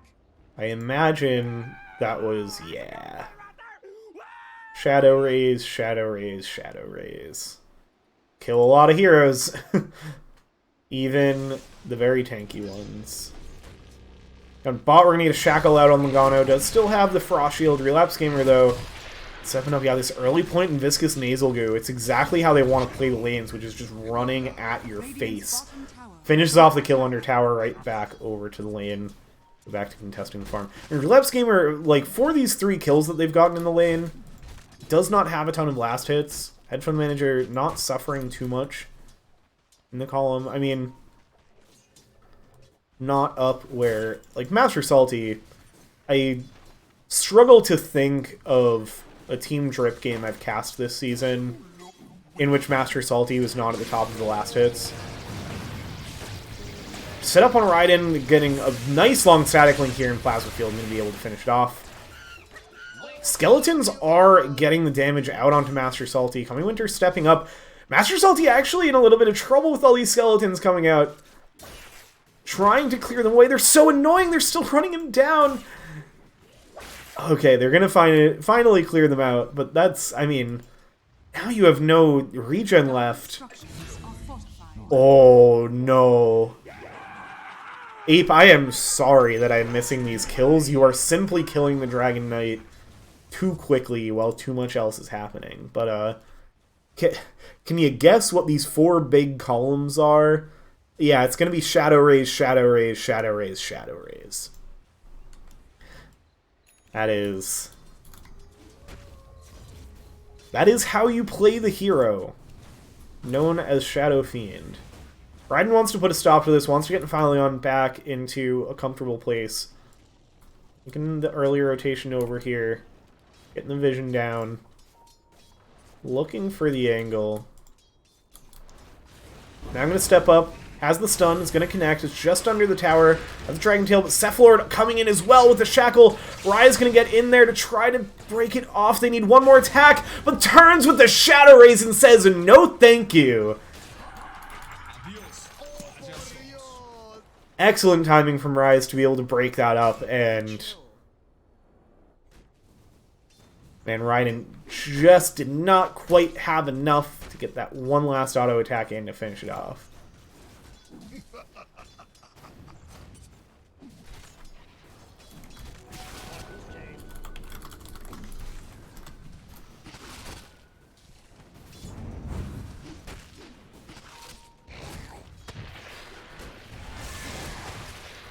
Down bot, they're going to bring both supports. Ooh, up top, they're going to punish them for bringing both supports here. They are going to get the Shackle out. And stuns, kind of stacking it up. Hedgehog Manager trying to turn and bring down Relapse Gamer, but just pops to the Quill Sprays.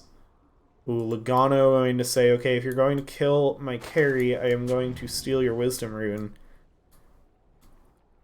Gets the ward down. Is here a little early? Do you win the 1v1 with the Cephalord? Ape, again, I am sorry. But I just simply have been watching other things. Okay, so they're going to have the sense that because that gets turned off, this is here. Logano's just going to wait. It doesn't have the Sinister Gaze. So how do you stop the Cephalord from getting this rune? You don't. Rise does throw a Rocket Flare over to help out. Cephalord, it's a little low, so Logano wants to at least try to find a kill here. Still has the Shackle. He's going to turn and use it here with the Zap, and Defileon is right there to pick up the kill. Thank you for helping me get back in this game. However, again in the meantime, they're going to run down Coming Winter and find another kill there.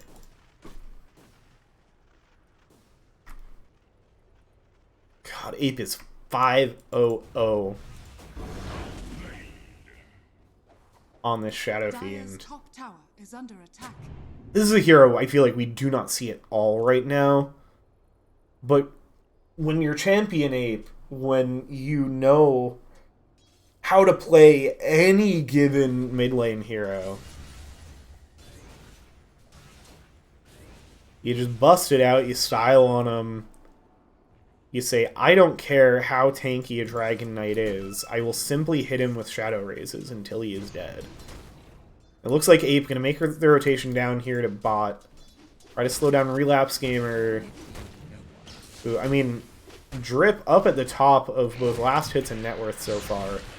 Relapse Gamer is going to look to set up on Logano. Ape still on their way down. Rise is here as well. That's going to keep Cephalord from being able to help Relapse Gamer finish off this kill. Will not need the help. Rise chasing forward. Want to at least get this return kill, and they are going to be able to finish it off. Coming Winter is going to make the trip down here to bot. Throws down the stun. Defileon looking to join as well. Rise, nice cogs to stop any chance from the pursuit. Hedgehog Manager is going to be able to safely TP away.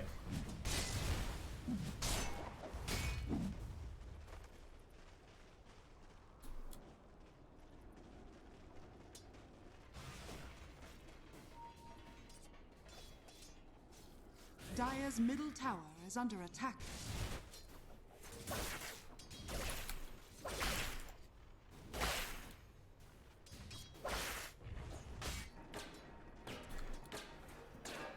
Radiant's bottom tower is under attack. And bot chasing away the Wraith King.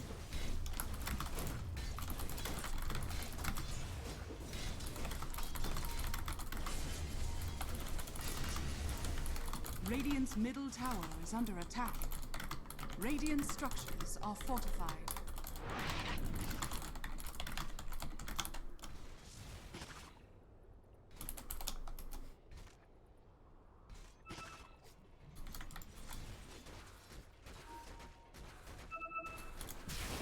Party being brought over to the mid lane now as Cephalord wants to try to contest some runes, but is just going to get bursted down.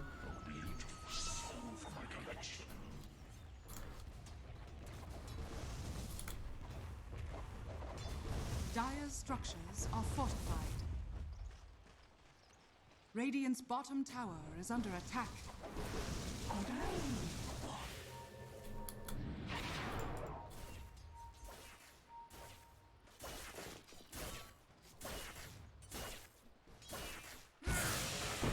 Oh, Master Salty 3 levels up on Coming Winter. Radiant's bottom tower is under attack. Stun comes out, but it's nowhere near enough. Marci, Beaucoup trying to make the rotation over here. You get the swap back on Master Salty. Phylion's back and connect with the Dragon Tail.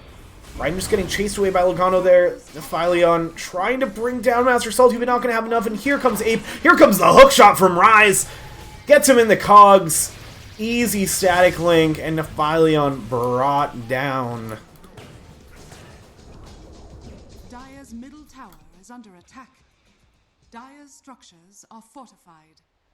Tell me someone saw that.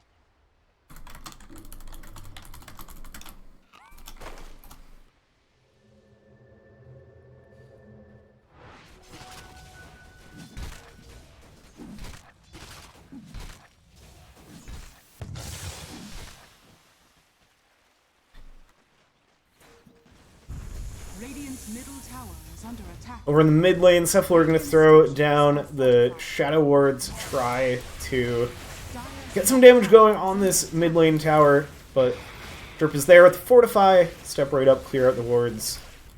Not much going to be found. No cheeky tower pushing. And this is, compared to how back and forth the early game was last game, this is what we expect out of Team Drip. This is dominant early game. Big lead to start things off, forcing their opponents to try to bounce back. And Rise is ahead of Coming Winter in net worth at the moment. God, he doesn't have level 6 yet. They've punished this guy so much. Finally gets it. Finally has that second life. Someday you will have a Radiance, and when that day comes, if it comes before the game ends, then the Phantom Lancer will be more threatened. What else do these guys have going? Looks like standard bristleback build. Dire's bottom tower is under attack. Ooh, swap back on Logano, trying to set up a nice kill. They do finish it off. They are going to trade Raiden for it, and now Rise chasing out. Cogs down on top of Cephalor. Master Salty in with the static link onto Relapse Gamer. So have to be careful of the quills and is going to have to back off, so Relapse Gamer will be able to survive. Oh no. Meanwhile, down bot, hedge fund manager. Dire's middle Oh no, he doesn't even have the defusal yet. Oh, and they finish off the kill on the bristleback. Rise connects with another hook shot. They finish off the tower, finish off the hedgehog, and Dire's middle tower. Drip have woken up. They have come to play. They come to secure their spot in the upper bracket finals. Still need to finish out this game and win another one to make it happen.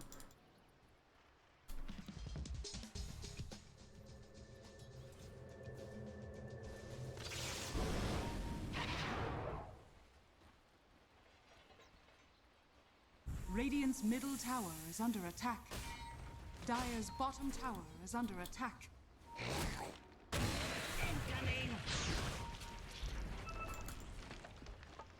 Frost Shield on Clockwork is so good. I feel like this is vintage Team Drip. Is Dire's bottom tower Rise, Clockwork, plus Logano, Lich for your support duo. He does get the stun out on Master Salty, but oh, the Chain Frost. Bounce between the supports, and Champion Ape sneaking in with a Shadow Blade. Cephalor the first to go down, setting up onto Coming Winter. Has the respawn this time. Rise just bringing down a Phylion, fully controlling them up. Turn over towards Logano. Can they find at least one support kill? Raiden closes it out. Gonna try to TP away, but there's way too much damage. Ultra kill for Master Salty. Brings down all 4 of their targets in that fight. And yeah, Drip really feeling themselves in this game too. And they see Relapse Gamer, and they want the full team wipe. The Shadow Blade in. Oh, and Hedge Fund Manager is right there. Right on top of him, waiting. As Ryan's like, you guys are voice lining a lot more than you were last game. I don't think chat was broken. I think it's just because they're winning this time.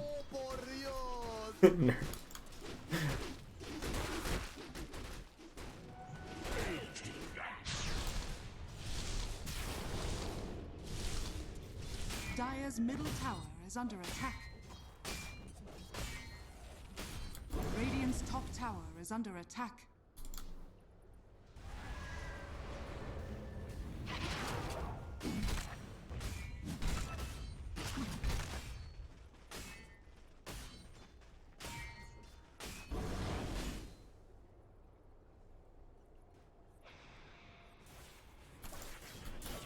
This is running out of things to say in this game because this is looking hard for Marci Beaucoup to bounce back from 12k net worth lead at 16 minutes.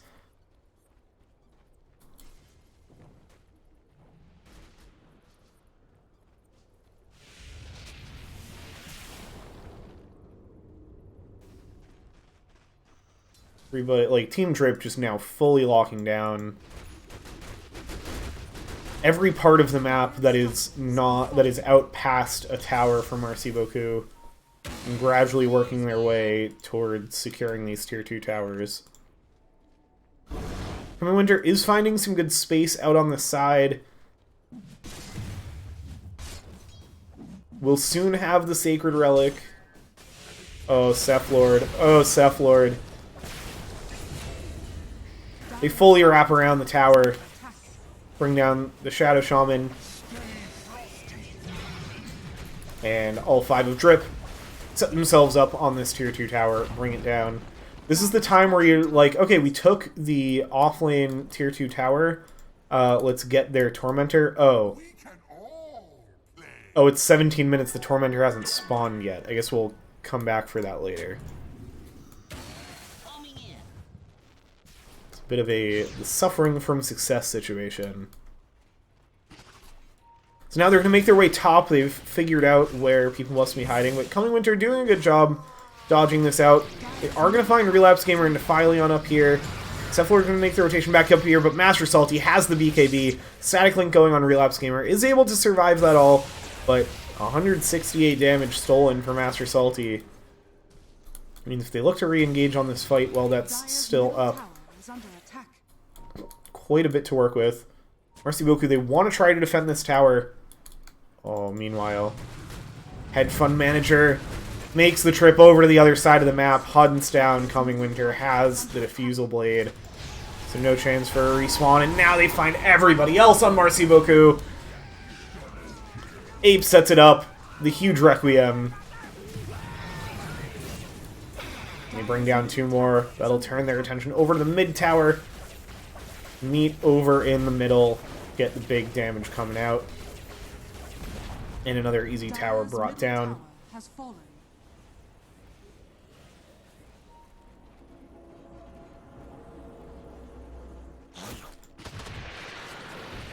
But this is one of those games for Marci Beaucoup where you're probably not really considering just calling the GG going to the game 3, but you know you have that option, but especially in this meta, you have to...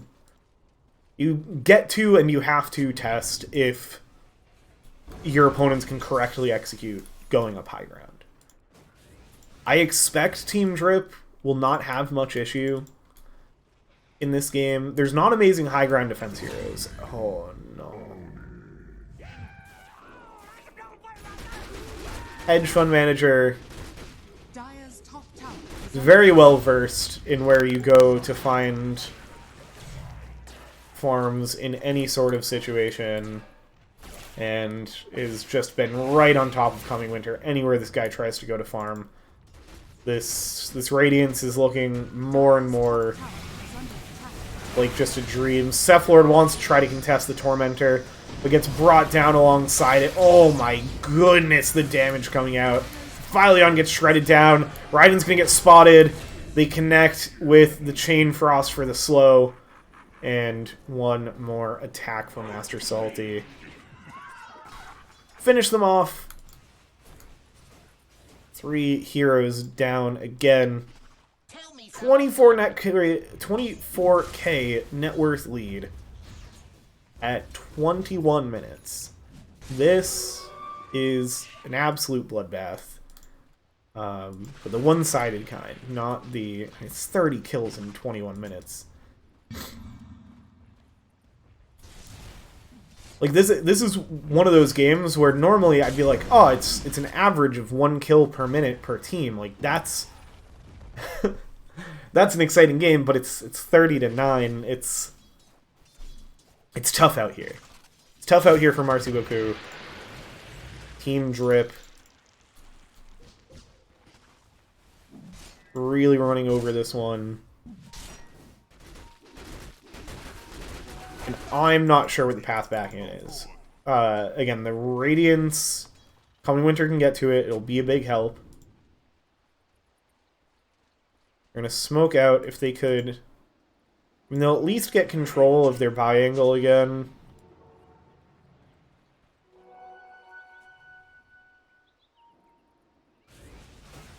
Okay, it looks like they are going to find Ape here. Cephalord has the Blink Dagger, has the Hex to set up. Shackles, they have so many stuns. This is what this draft is built to do. Fully control, but is he going to... Oh, he almost got the ult off and actually brought Raiden down with him. Raiden's the one who gets 1,200 gold plus 1,100 split among the team. And Rise, the rest of Drip, they're going to find another kill. Nothing for free in this game for Marci Beaucoup. Everything at such a steep cost. But the space. It's a lot of space. It's less than 50 gold to the Radiance. Coming Winter has the money. Can he get to a secret shop? He's being pinged out. Oh... They have control of the buy angle. There's no way for him to get up here. Can he sneak a courier over here somehow? Oh, he wants to get there so bad. He's going to try to push out this wave. Or just go over the ancient camps.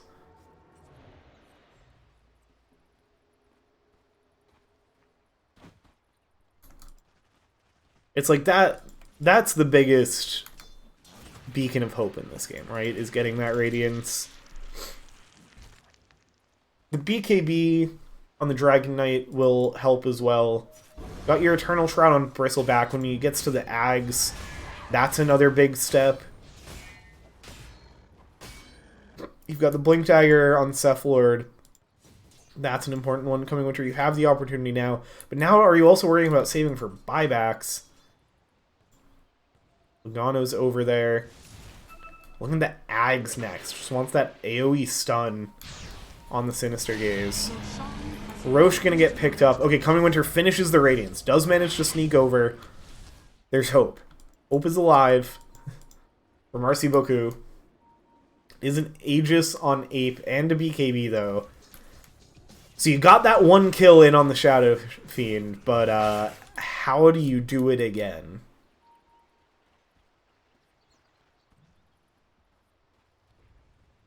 Radiant's top tower is under attack.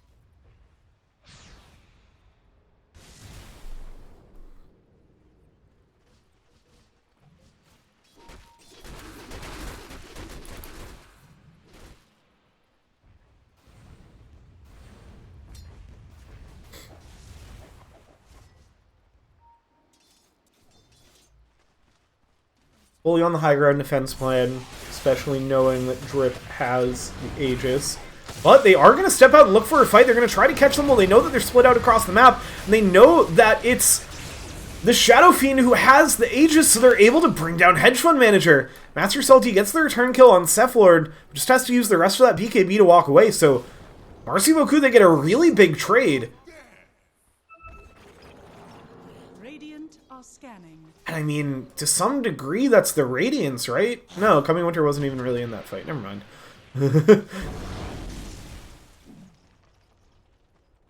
It's not the Radiance timing, it's just a great read of the map.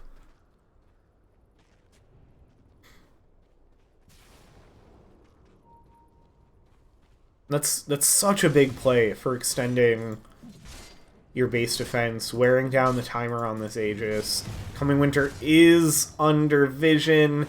Rise and Ape are there set up on him. Logano joining in the party as well. They're going to bring him down once. Skeletons come out, but he's in cogs. There's so much damage from Ape.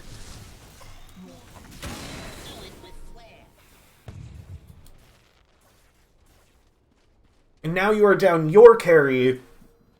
Team Drip's carry is back up. So I believe this is going to open the door up into the high ground. Team Drip will clear out the waves. Master Salty stepping up. Did you have the Hex to start out on Hedge Fund Manager? Philips Gamer doesn't quite have the Ag. Still a bit of a ways to go. Cephalord has already been brought down. Raiden as well. Buyback now. Oh, the Chain Frost. It's perfect. Logano blinks in. Finds it on 2. Tears apart the Bristleback and Dragon Knight. Buybacks are there. They're gonna try to defend, but the barracks are already down.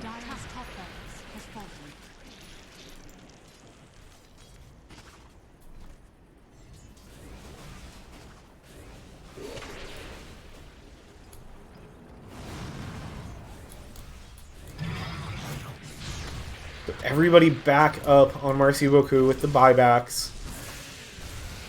Oh my god, they've almost... Rise has passed all 3 cores. They swap back, but he has the BKB back up. 4 stops to try to get back, but Raiden's down. Master Salty is at about half health, but now they're in on top of him. Philion gets torn apart. Rano getting brought low, but everybody's dead. It's only the Cephalord still alive. He's gonna surround himself with wards and taunts as GG is called. And Team Drip, they punch back, and they punch back hard in Game 2. They send this to a Game 3 in your upper bracket finals, so no team makes it unscathed. Whoever goes on to the grand finals, they have shown they can be beaten, as both of these teams came into this series going 2-0 in both of their preceding upper bracket games, but now each take a loss, each claim a win in this upper bracket final. I mean, it's hard to pick an MVP out of this, but it's not that hard. It's the 17-1 and 14 Shadow Fiend, right? I mean, Master Salty playing the perfect game on Razor. Huge props, obviously. But what Ape did in this mid lane, like, look at this line. Look at the 3 cores. The 3 cores of Drip, just in a different universe since minute 12. Like, Relapse Gamer has this flatline, and that is the last of any of Marci Beaucoux's cores being in the same realm as Team Drip's cores. That is absurd. Rise finishes the game ahead on net worth of everybody on Marci Beaucoup. But Ape, being the one out on their own here, that early game, the number of kills on Dry, just finding the perfect answer. After Nephilion played such a good Dragon Knight mid-game last game, Shadow Fiend comes in and shows him how it's done. So Ape's going to be my MVP. Another quick break, and we'll be back for Game 3 of our upper bracket finals in the Crown Division of the We Like Dota League 2024 between Team Drip and Marci Beaucoup.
All right, and we are back for game number 3 between Team Drip and Marci Beaucoup in our WLDL 2024 Crown Division Upper Bracket Finals.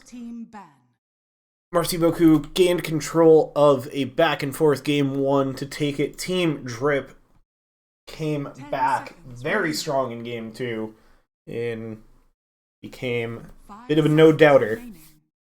So now it all comes down to game 3 for who is going to punch their ticket into the Crown Grand Finals, who is going down to the lower bracket for another chance. Dire Team Ban.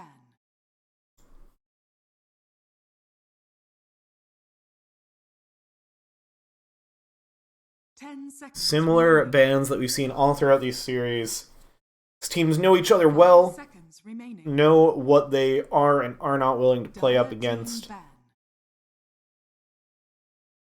Back to the Lion ban. Marci Beaucoup took overall last pick this time around. So yeah, they're going to take out the Lion and the Vengeful Spirit. Hard on to Rise's hero pool. Excuse me. 5 seconds remaining. We'll see how this switch up of the pick order in game 3 changes how these teams draft. Drip go for a similar set of bans. The Wind Ranger is left in this time. Oh, they banned that later. What else did they ban in first phase last game? I don't remember. 10 seconds remaining. I could probably find that if the match has gone into Dota buff yet. Let's see. Yeah.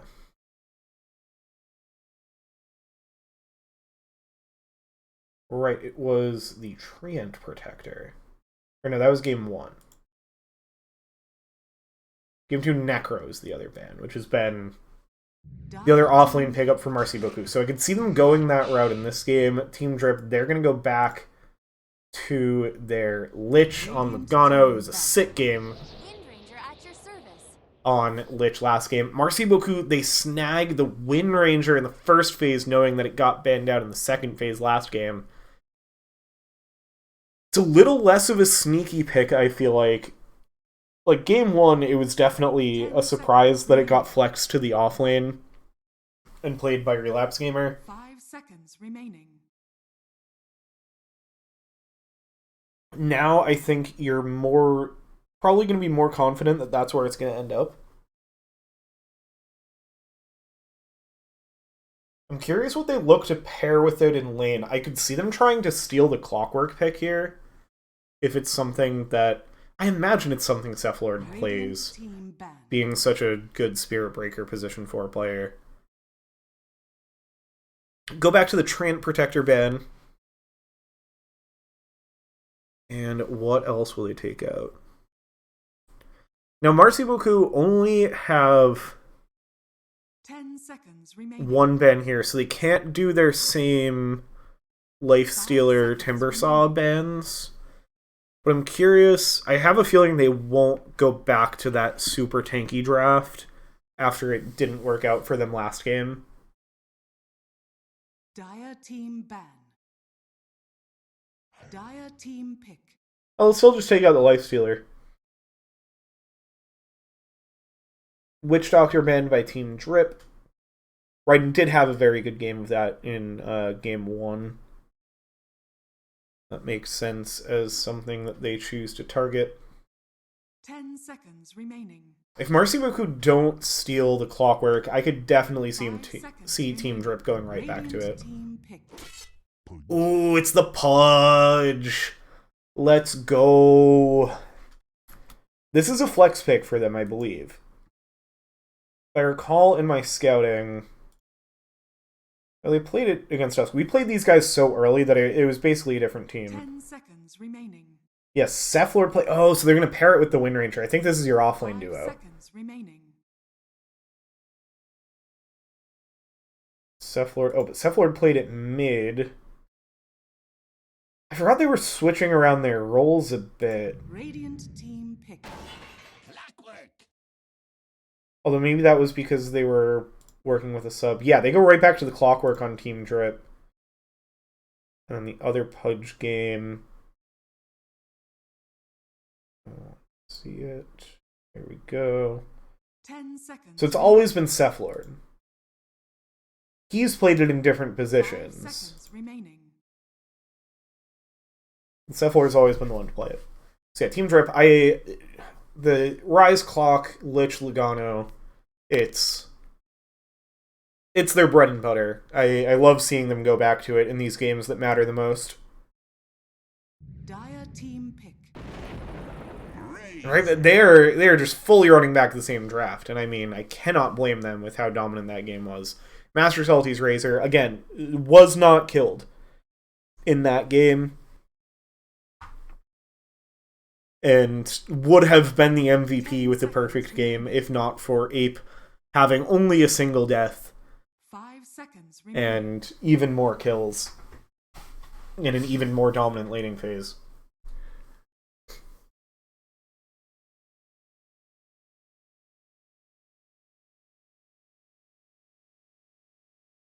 You know, the danger of going this direction is, like, Marci Beaucoup already working with a very different draft than they had last game.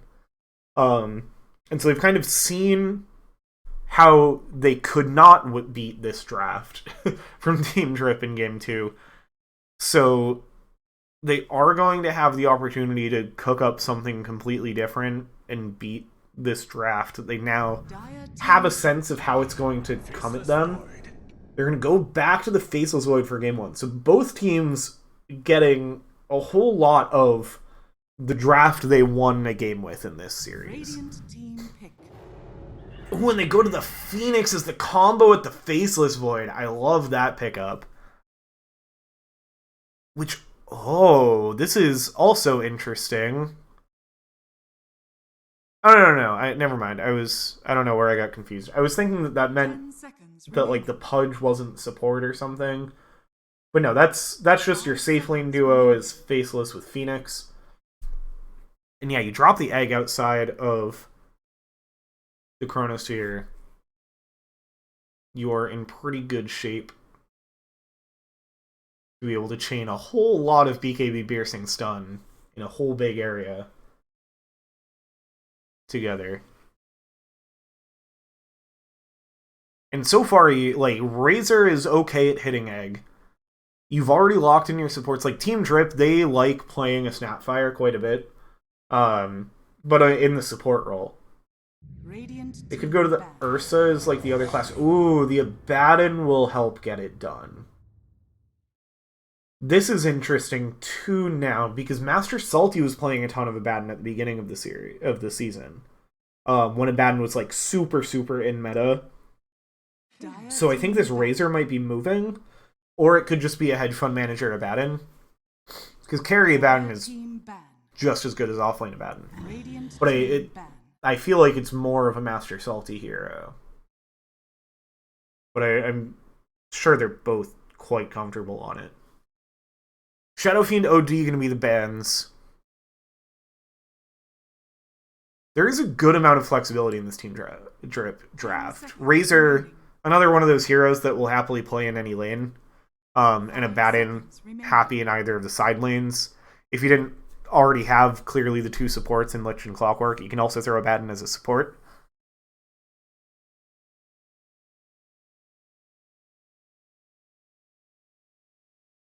Radiant team pick. Zeus, Necro, the bans. I don't know if they'd go for the Necro because I think that'd be another Relapse Gamer hero. It looks like Nephileon's going to be the one getting the overall last pick here. I think that's what Marci Beaucoup wanted after Nephileon had such a tough time against that Shadow Fiend last game.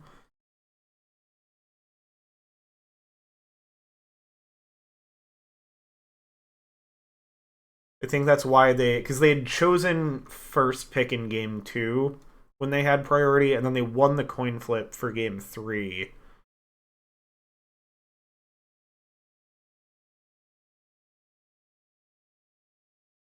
Dire team pick. Puck. Oh, that is a scary hero to put in Ape's hands. So yeah, Razor and Abaddon still can go either way in the side lanes. I think it'll probably be Master Salty just playing the Razor again, and a carry Abaddon. I think that's the more straightforward route. Again, after Master Salty did not die on Razor in last game, I feel like you just give him that hero again.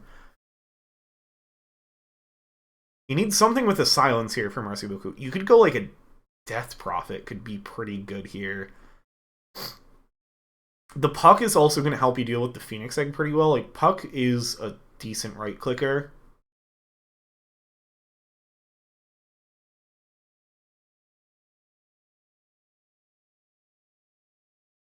Have a good amount of time to think about it. You also don't need something with a built-in silence necessarily. You can get just like a good Orchid builder, something that can move around the way the Puck can. Like a Quap, but I don't know that that's necessarily Nephileon's style. I feel like Death Prophet would be more the direction they look to go, and Exorcism in Chronosphere is quite nice.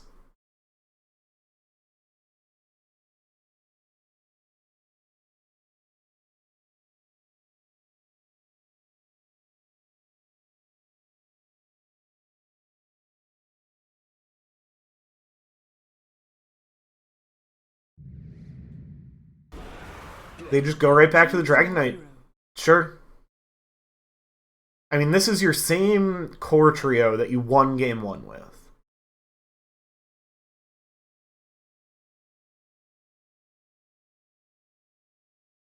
New supports, as both of your support picks were banned out. Both teams getting a lot of their winning drafts. So this is going to be fun to see these two winning drafts go head-to-head with each other. I think I'm favoring Team Drips. I'm so scared of this puck for Ape. And I don't know that... Like, you save overall last pick for Nephilion, and you just take Dragon Knight again. Like, I wanted to see something that really answered the enemy mid-pick, and I don't think this is it. I don't think it's bad. I think that your lane will go fine. But I think this puck is going to have so much potential to run away with this game. As for hats, good showing again from Marci, Beaucoup. Team Drip, I think this has been their weakest of their 3 hat drafts, just because there's not a lot of options for a puck. It has the flower for the back slot. It's a cool set for Hedge Fund Manager. It's probably not my favorite Abaddon set. It is a good one. I think it still goes to Drip, but it's definitely the closest. Definitely the closest hat draft. And yeah, as for actual draft, also favoring Drip. I think this is another one that Ape gets to run away with.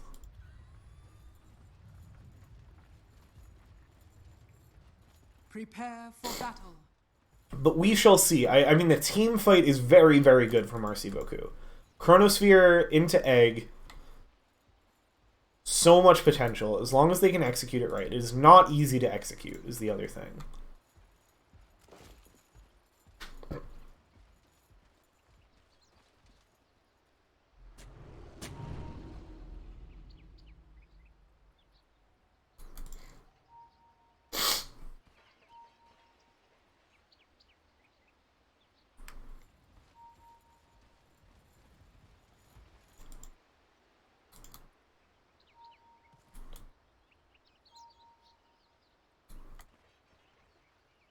Of the 4 Big Irons, another longtime member of the Drip stack. Master Salty can venture up into the high ground. Cephalord is gonna see rest of Marci, Beaucoup coming around behind.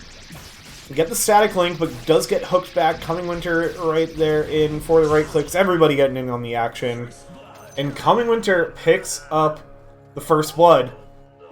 Set up by Cephalord, who Relapse Gamer throws the tip over to. Voice lines rain in from both sides this time, as Drip will always voice line. More so when they're winning, but also when it's not that they're losing. That's just first blood.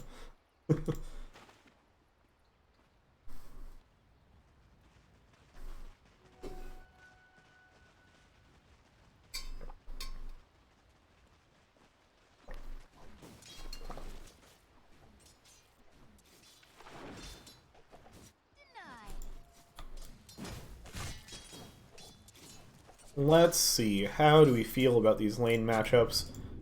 Cephalord is a Pudge specialist. And Relapse Gamer's Wind Ranger was very, very good in Game 1. Abaddon Lich, though, like, a Photic Shield, Frost Shield, how do you kill anything here? Be an interesting one to watch. Nephilion, I think this is not as scary as the Shadow Fiend, but still scary.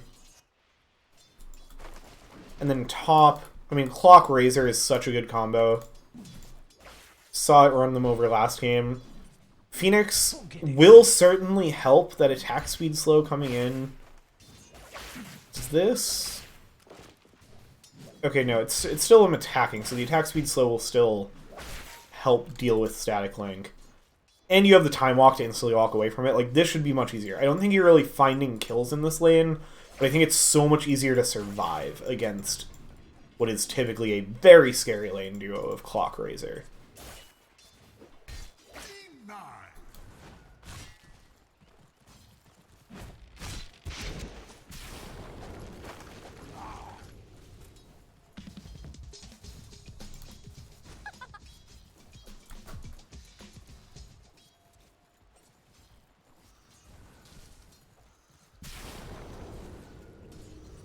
Cephalord is going to get hit by the slow.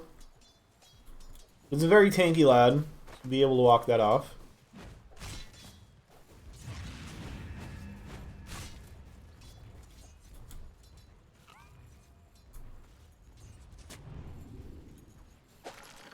Ooh, nice hook from the Seth Lord. Brings back Hedge Fund Manager, but they have getting the Aphotic Shield and Frost Shield.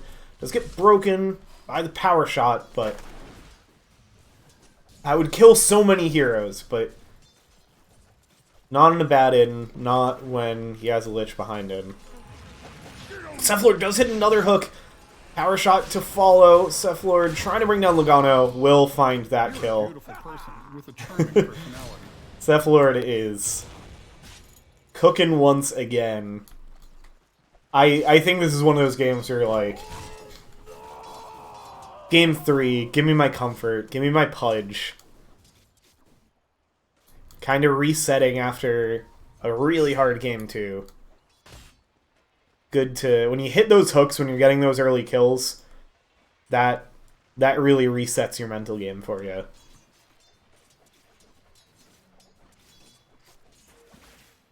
Other lanes have been quiet so far. Yeah, again, I think it's so hard to get on top of Faceless Void. Even with how strong these heroes are in the lane.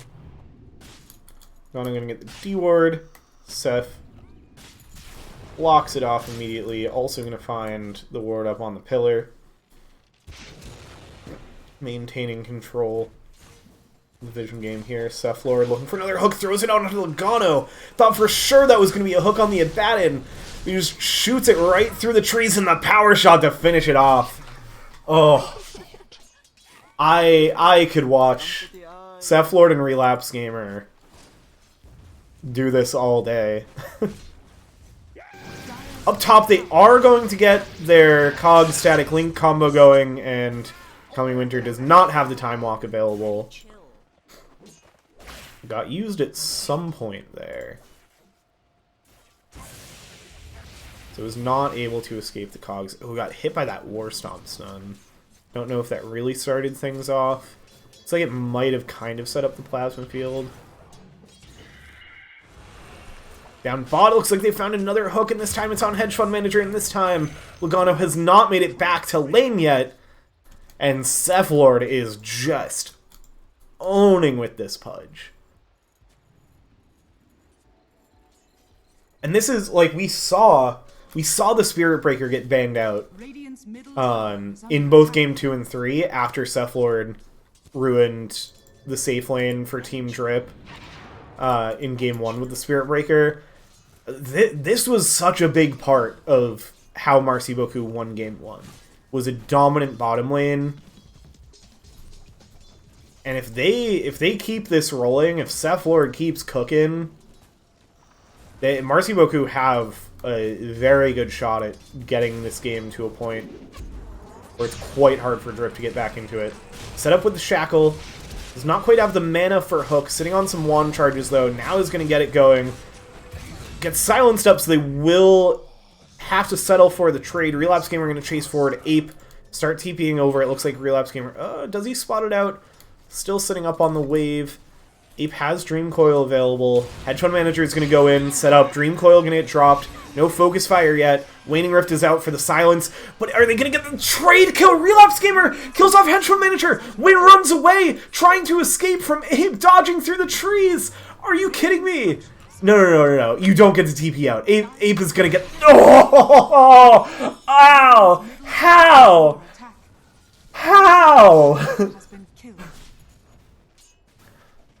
Oh, Relapse Gamer is Relapse Gaming. Raiden jumps forward, trying to finish off Master Salty. Is getting brought down, though. Coming Winter is not going to have an angle to get back in to finish off the Razor. So they do get a kill for themselves top on a Phoenix. And I mean, the last hits are quite even.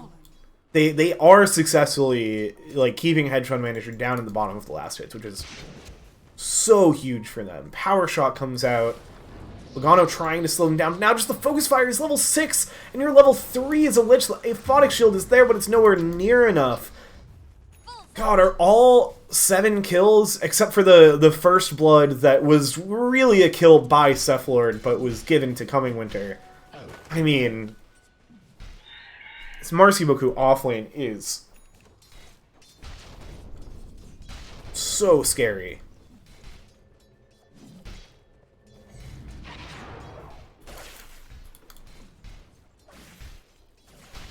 And they've got a bit of a lead for themselves now. It is starting to build up. No Chronosphere yet. Oh, and here it is again. Although no, they already got their Wisdom Rune. Yeah, Master Salty picked it up. Made sure Raiden couldn't get the skill. Oh, Logano walking back to lane Cephalord. The hook from behind. Logano's like, how are they possibly here? The shackle shot's there. The power shot. Another kill for Relapse Gamer. This lane is absolutely horrific. Cephalord. All the voice lines getting the mental game revenge. Now, Ape has come up to this top lane, and Coming Winter does not have a Chronosphere yet. They're going to get the Static Link, has the Time Walk available, the rockets are hitting, does finally get it off, and now they get through.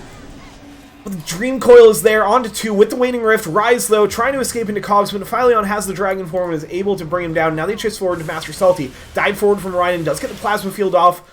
No mana available. The hook from Cephalord! Huge Centaur Stomp from the camp, but it doesn't matter. God, this guy's playing on another level with this Pudge. This hero is never making it through the bans against Marci Beaucoup for the rest of the season. Which is only 1 or 2 more series, but I guarantee, if these teams see each other again in the Grand Finals, Drip is not letting them have it, and whoever comes up, if, like, Marci Beaucoup go down to the lower bracket, if Drip turn this game back around, whoever faces them off there, I can't imagine letting this Pud go through. This guy is single-handedly winning this game.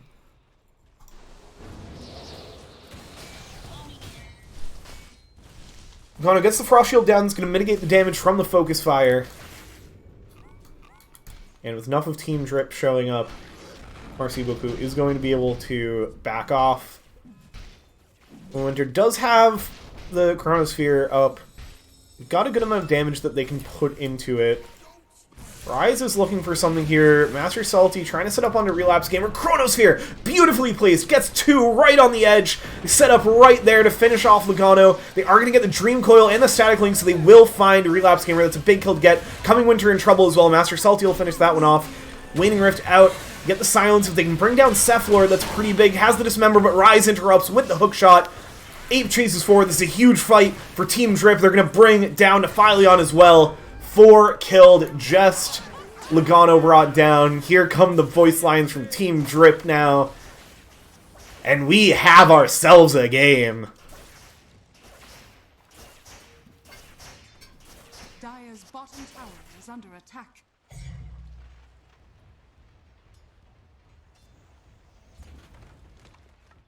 Dire's top tower is under attack.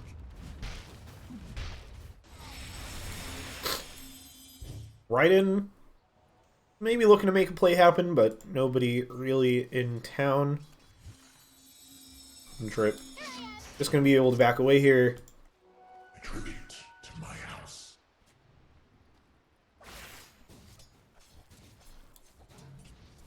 Raiden and Cephalord waiting for Relapse Gamer to come over. They'd love to find a kill on Master Salty. I should be looking at net worth at this point.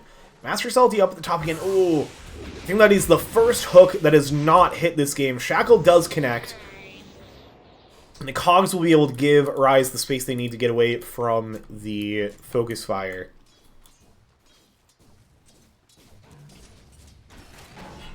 Hookshot connects onto Cephalord. Going for some wards. They're going to try to drag him up the high ground. Will not get quite that far, but it will be plenty enough to kill the Pudge. Marci Beaucoup, you can't afford to lose the momentum here. Hedge fund manager, you got so much pressure on this guy for so long. He's been pretty untouched for a while. Radiant's middle tower is under attack. Got Ape making the rotation down towards the bot lane.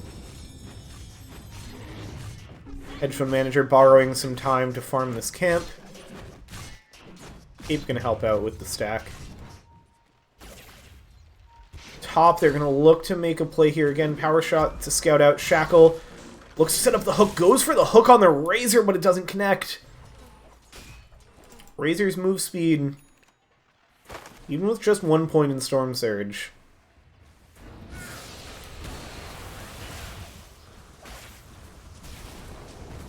We have a shield rune going on to Nephileon for the Dragon Knight, so wear down the tower. They do have another Fortify. Static Link now onto Relapse Gamer. They turn with the Dragon Tail. Rise connects in. Another big Chronosphere from Coming Winter.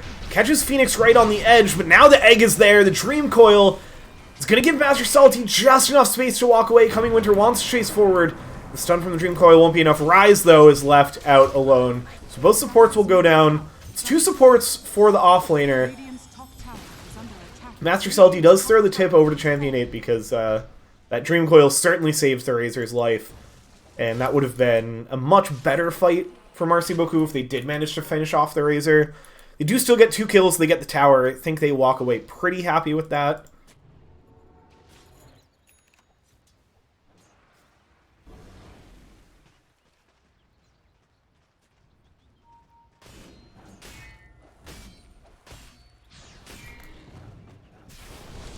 Now, everybody good to go back to the farms for a bit. You've got Mask of Madness finish on Coming Winter, working towards the Maelstrom next. Blink early on the Cephalord with the farm he's been able to get off of all these kills. Orchid on Dragon Knight. Love that from Nephileon.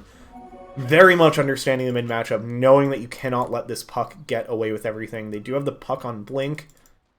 The Blink on Puck, I mean. Wow. Atos being worked on by Raiden. I like that as another, like, cheaper lockdown option. They smoke. It's like they're gonna see Ape jump forward from Cephalord. Has the blink, has the dismember. They have the control, trying to get the Dragon Tail in. And yeah, they find it. Very well executed. Again, Cephalord making these plays.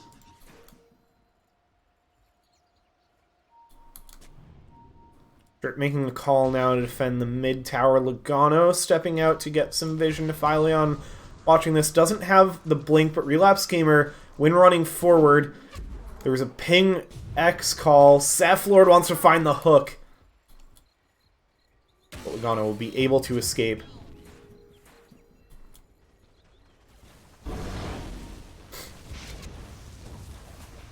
Radiant's middle tower is under attack.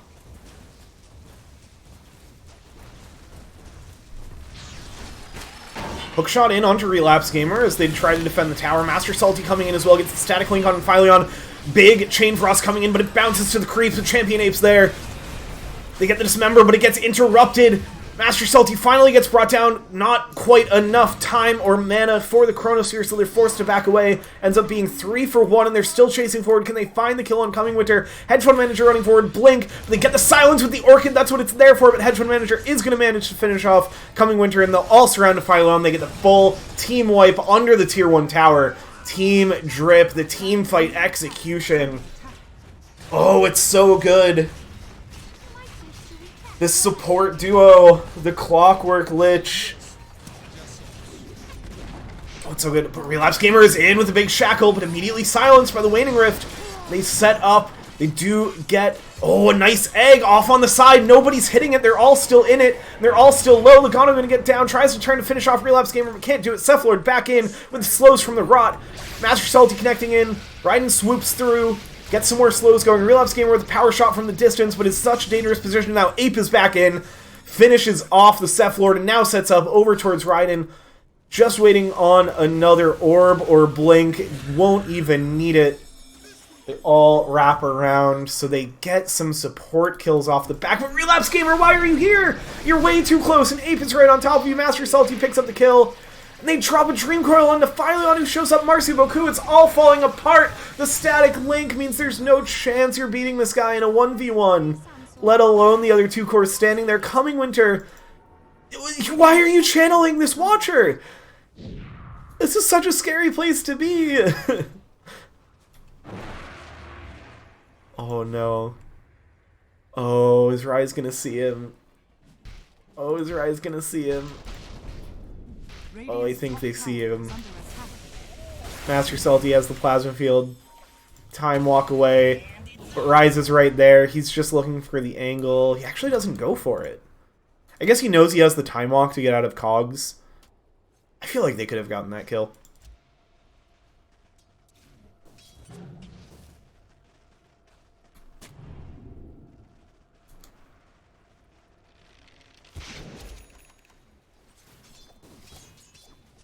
Dire are scanning. Scan out into the biangle. And this game has fully turned around now. Drip, Radiant's top bottom 3 tower cores, 65% win probability, 3k net worth lead. Looks like they will find a nice kill onto Logano. Gets the Chain Frost bouncing through the camp. Not enough to bring down Relapse Gamer in return. Radiant's bottom tower is under attack.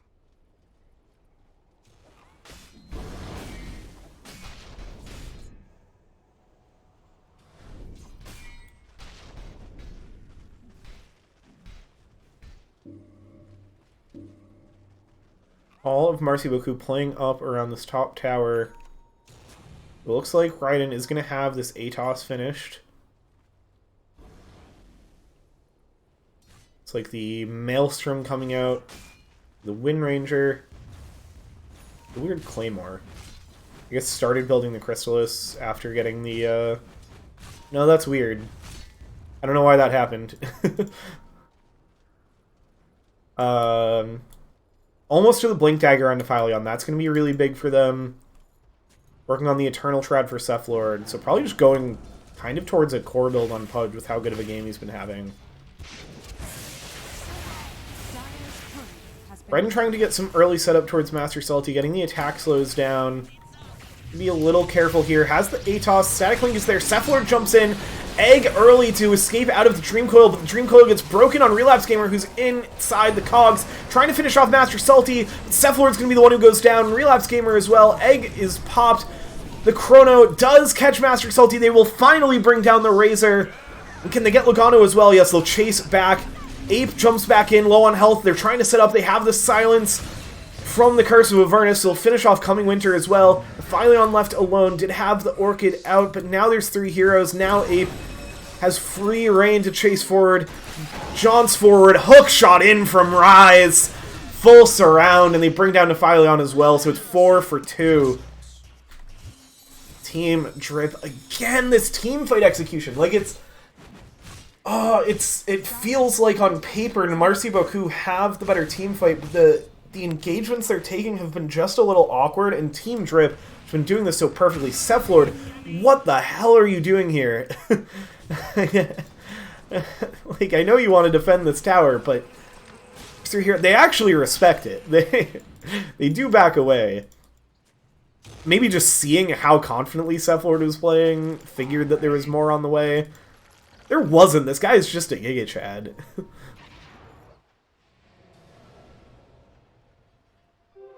Invisibility. The rest of Marci Beaucoup do now make their way up to top. They want to look over to try to steal this Wisdom Rune. Maybe look for a cheeky fight around the Tormentor. See if they can find some low health heroes. Back of this Torm. Here's the hook on Master Salty. Gets the Plasma Field off, but they get the Dismember. Trying to find the pickoff, trying to finish it off, running him down with the Rod, and they find it. Phyllion, in the meanwhile, has the Blink Dagger finish, finishes Logano, chases them off of Tormentor. They're actually going to be able to steal this. They get the Shard for the Cephalord. That's a nice pickup for the support Pudge. Now you've got a really good save. Marci Beaucoup, very nice fight. I love that play. I love that call. I love how little fear they have. When they start to feel this game slipping away after that early lead, they are, like, that's such a ballsy play to be like, oh no, we know they're going to go for this Tormentor right away, so we're just going to run at it and kill them there. And steal it. Like, that's so much value. It's such a high value play. It's like, such a high risk, high reward. You could have found nothing. You could have found them, like, already finished with the Tormentor and on enough health to just take the fight.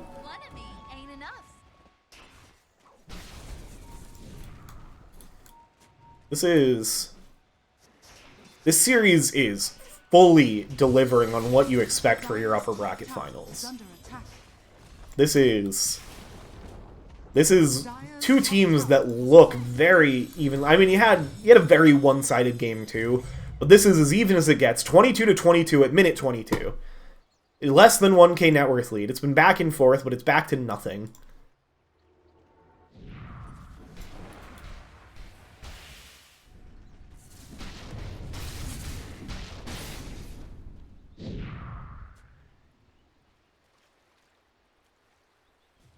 I think now with this being a close game, closer than... I mean, game 1 was close for quite a while.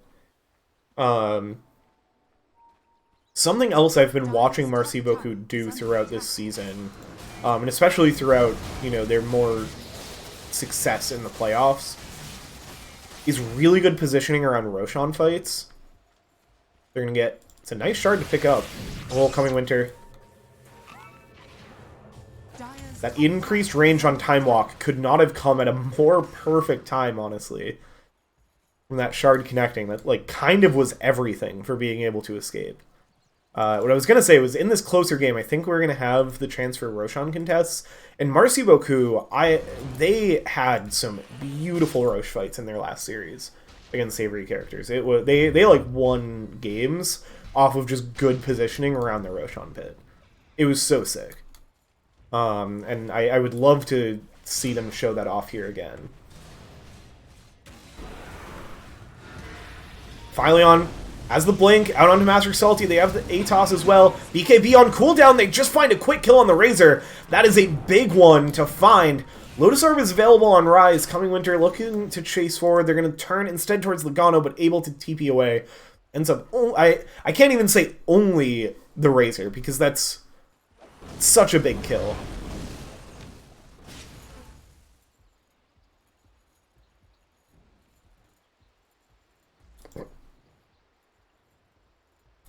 Marci Beaucoup now going to use this pick off to get some pressure out onto the Radiant side of the map.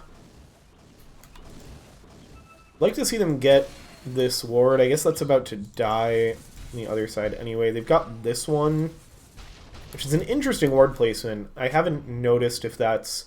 That might have been how they... Given the timing, I think that's how they knew to make this play on the Tormentor. It's a really sick ward for a very specific play that played out perfectly for them. And yeah, they turn that kill into a tier 2 tower. Coming Winter, staying a little long as the team's leaving, but has that long-range time walk from the shard. Not gonna mean any danger. They are, however, going to look to connect. So Master Salty does have the BKB now, but it's going to get dismembered. They do have the Waning Rift to interrupt, and the Dream Coil. They're going to quickly kill off these two supports who linger a little too long in the Radiant Biangle. Drip answering back again, keeping this game as close as it has been. We have Maelstrom finished on the Faceless Void, working towards the BKB. Hedge Fund Manager, I feel like, has very quietly been very at the top of this game. For how much those, like, until that pair of kills, for how even this game has felt, we're now back to Team Drip, 3 cores, top of the net worth. Yeah, it's Manta Harpoon on Abaddon, looking at the Blink Dagger next. Radiant are scanning. Eul Scepter finished on Phoenix, so more control, more interrupt, more ways to help deal with the puck, I think, primarily, but pretty good for the Razor and Abaddon as well. Heroes that you're happy to just, like, kite around, keep off the map for a bit, go to work on somebody else, stop them from being able to all play together, all do everything. Exclamation, you've come in at a great time, asking who's winning. It is 1-1, and this game is incredibly close. It's been very back and forth. So it is very much anyone's game at this point. Team Drip, they're going to be the ones to go into the Roche pit. And I talked up Marci Beaucoux's Roche fighting game, which of course means they are not going to contest this first Roche. What they are going to do is get a tier 2 tower out of it.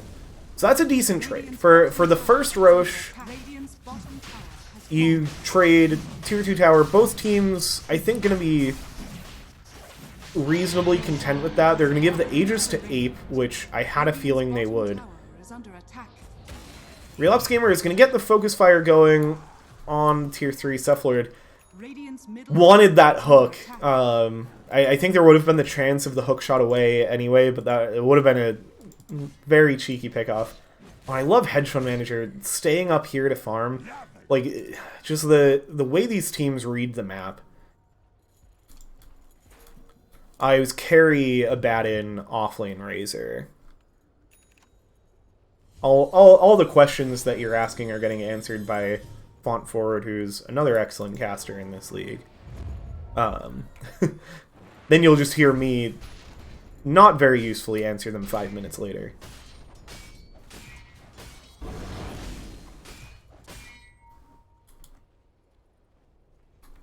So even into the Aegis, Marci Beaucoup still playing up. Smoke is out for both sides, kind of dodging each other. They're going to look to initiate onto Logano. This is very dangerous because Drip had already moved up past them. Coming Winter jumping in, getting interrupted for the moment.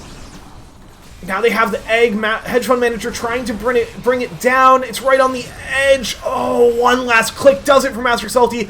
And now it is all falling apart for Marci Beaucoup. Coming Winter and Nephilion brought down. Dream Coil out onto Cephalord. Ape with the haste rune chasing out towards Relapse Gamer. Rise with the hook shot again. Connects. They bring down all 5. Puck dies once. But what a way to use an Aegis with a full team wipe. Oh, man. That was painful. I completely saw what Marci Beaucoup thought they had there, and it just all fell apart. They get that great setup on Logano, but the rest of the team's right behind them. Coming Winter goes in, was going to have another amazing Chronosphere, but Rise already had the battery assault going, and so it just delays the Chronosphere enough. He can't quite get the targets he wants. He can't get the damage going. The egg so close to landing, but one last attack brings it down. And just like that, Team Drip have themselves the biggest lead that they've had so far this game. 29-23, 30 minutes in.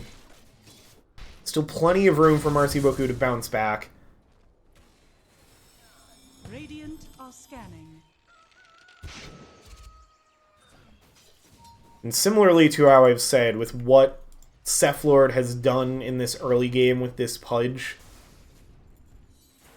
with what this support duo has done in both of these winning games, on top of Master Salty's Razor, like, I don't see these heroes making it through drafts for Drip much either. It's so tricky though, because the heroes that they were prioritizing bans for were also very important heroes to ban for this support duo.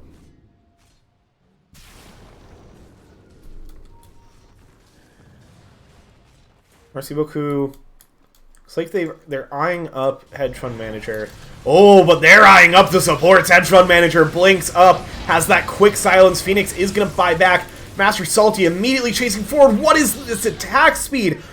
Oh my goodness. I think that was joined up by the Storm Surge from the Focus Fire. Now they set up on the Nephilion. It's all falling apart.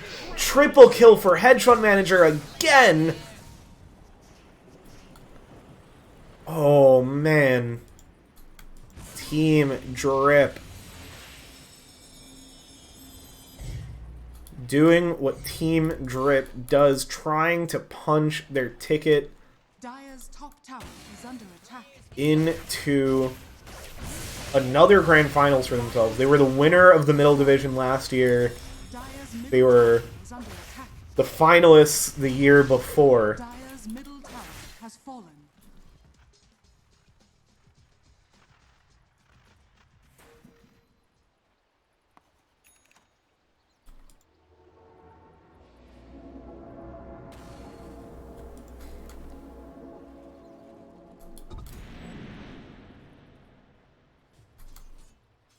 Do have the BKB finished on Coming Winter.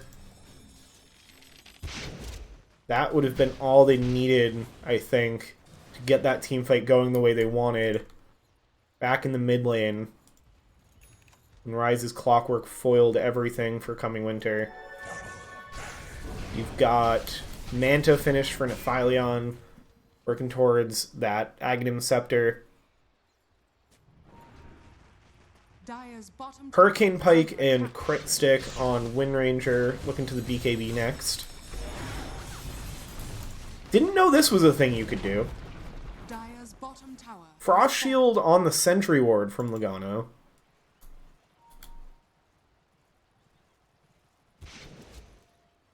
Dire are scanning. Kind of a cheeky little way to keep waves pushing in your favor.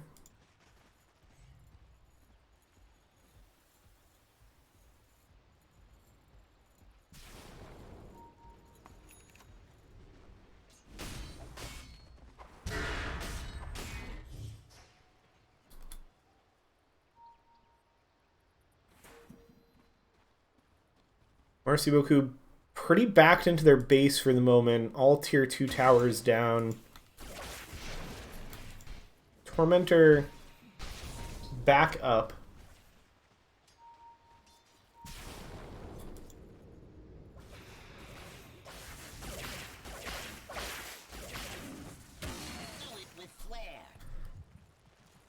Hedge fund manager wants to steal this Tormentor. Batten, I think especially with the Manta. Oh, they have the Basher up too. Certainly a hero that can solo a Tormentor, but it costs quite a bit of resources. They're going to smoke up on Marci Beaucoup.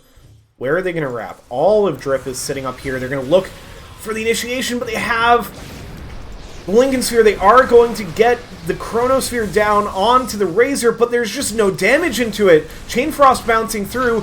Laser connecting from the back. Master Salty getting brought low. But Ape is there with the Dream Coil onto 2. Cephalord setting up, trying to protect this egg. It is going to connect onto Hedge Fund Manager. Still has the borrowed time, though, and Raiden is getting torn apart in the second life. Cephalord, now the last one standing, going to get brought down as well. So many low heroes on Drip, but nobody dead. Buyback from Relapse Gamer, Dire's middle tower but only a buyback left on Coming Winter. are fortified. Fortify is there, so they will back off. Radiant's top Don't want tower to keep is getting under hit by attack. these power shots. Bring the wave back in. You also have Creep Wave hitting their top tower. Master Salty will go back to deal with that. Relapse Gamer right on top of the timings.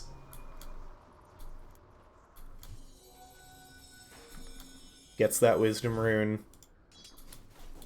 Oh my goodness. In what was such a close game for so long, 20k net worth lead, 92% win probability. Team Drip in command again.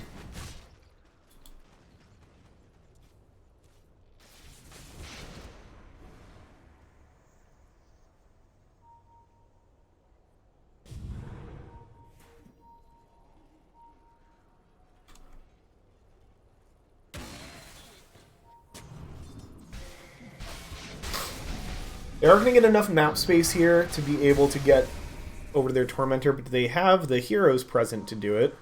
Not for the moment. Now they're all going to go over and connect. Loose Fire comes out, heals the Coming Winter to keep him alive. Right, and yeah, you have to be so careful doing Tormentor as Phoenix. I've been playing a bit of Phoenix lately, and like Sunraying your allies on the Tormentor is the correct play, but you're burning through your own health and taking the Reflect. Oh, that was reflected focus fire from Lotus when Master Salty's damage was popping off, or attacks were popping off. Thank you for that, magnanimous Pantocrator. Again, 5-minute delay, but I know exactly what you're talking about, and that's sick. What's the Lotus on? Look at this Clockworks items. Lotus Hex. This is such a sick build from Rise. I don't need no early game items. We were losing in the early game. I'm building items for when we're winning. Rock it on. Marci Beaucoup trying to get out on the map a bit here. I'm gonna find a pickup. Drip is pretty spread out.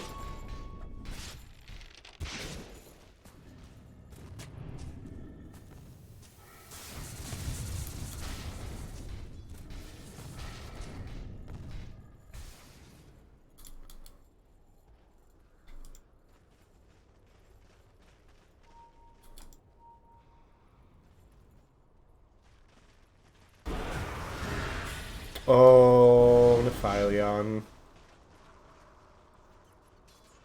If you were correct, that would have been sick. Mindbreaker is getting picked up in a pair. That's also an illusion. Now you know the next puck you run into will be the real one. But both supports, Philostone, Cloak of Flames. 2 Elven Tunics, pretty nice in this game. Mindbreaker for Relapse Gamer is quite nice as well. It's actually very good, because you get that 45 damage on all of your Focus Fire hits. The Roar from Roche comes out, drip back into the pit. And this time, even if they wanted to, Marci Beaucoup, I do not believe, would be able to contest. So the second Roche will go into Drip's hands. Aegis once again for Ape, Cheese for Abaddon. Marci Beaucoup do take the opportunity, find some farm out farther on the map, get some nice vision up.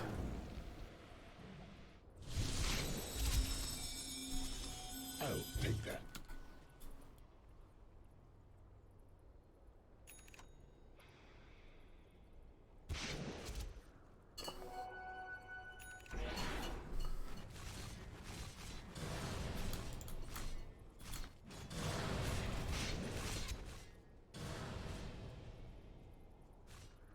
Still hoping to get a BKB at some point for Relapse Gamer. Buyback still on cooldown. Start to slowly threaten this high ground again.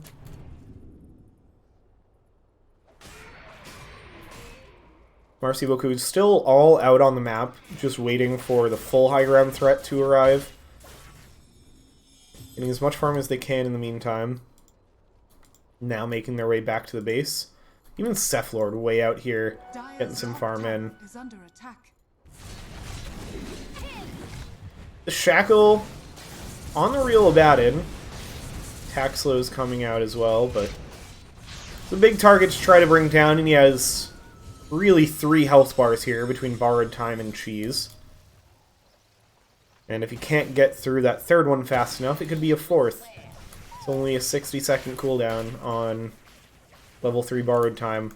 Look at the angle Logano's looking for. Doesn't have a Blink Dagger in this game, has Aeon Disc, Force Staff, Spirit Vessel, and Aether Lens. Have not talked a lot about this Lich's items. Master Salty going right in, blink forward under the vision. Ryan is in a lot of trouble. Coming Winter gets a nice Chronosphere, though, sets up the egg. They don't have much to hit it. Laser coming out onto Hedge Fund Manager, but Coming Winter is dead to Ape. They do get the stuns out on Hedge Fund Manager, but there's the Borrowed Time. It's just the first life. Ape trying to find the first life there. Logano, the Aeon Disc pops. Rises very low as well, but Coming Winter is already gone. Nephilion goes in, but is in the Dream Coil. Is taking so much damage, goes down. Ape back in on no health.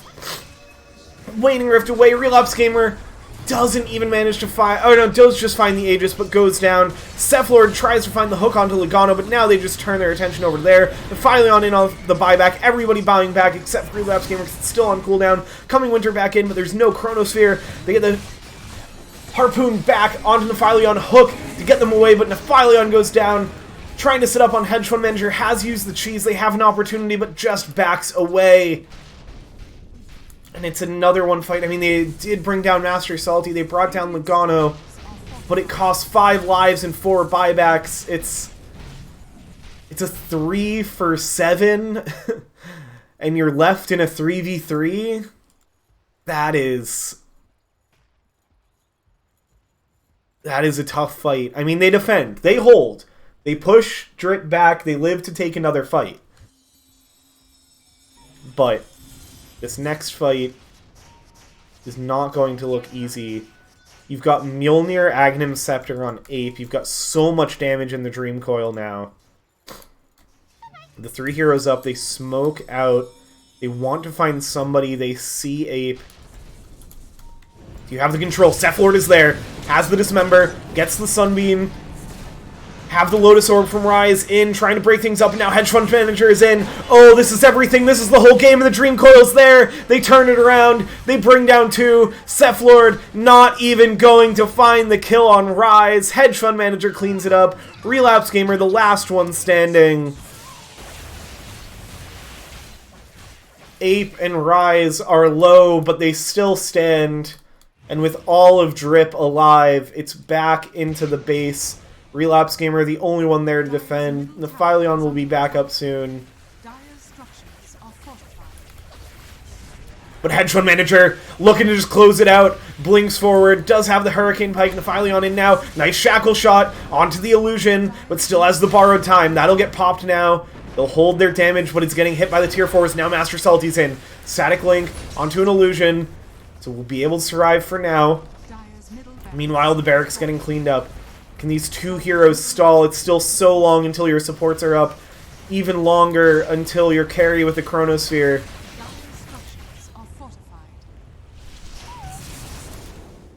They get the mid barracks. They turn their attention towards top. Hedge Fund Manager finishes off the top tier 3. Phoenix coming back up. Pudge will be shortly behind him. They're going to get another set of barracks. And they will respect the respawns. They will back away. Marci, Beaucoup, if you just had Coming Winter up a little sooner. Oh no, Raiden steps out. Now Nephilion's forced to come in. Master Salty has the BKB. They get the egg down, but Hedge Fund Manager is right there to click on it, but it's getting blinded. Rise trying to get in to finish it off, but it's burning down. They land. Here comes the Chronosphere now. Coming Winter looking for it, but gets silenced up. And now 2 Dream Coils on top of them. Cephalord goes down, Coming Winter as well. Harpoon back on a Relapse Gamer. They're trying to back away. It is a 2-for-2 trade at the end of the day, so they did manage to finish off the Razor and the Clockwork. But they have buybacks, and Hedge Fund Manager right into the base. Absolutely no fear for this Abaddon.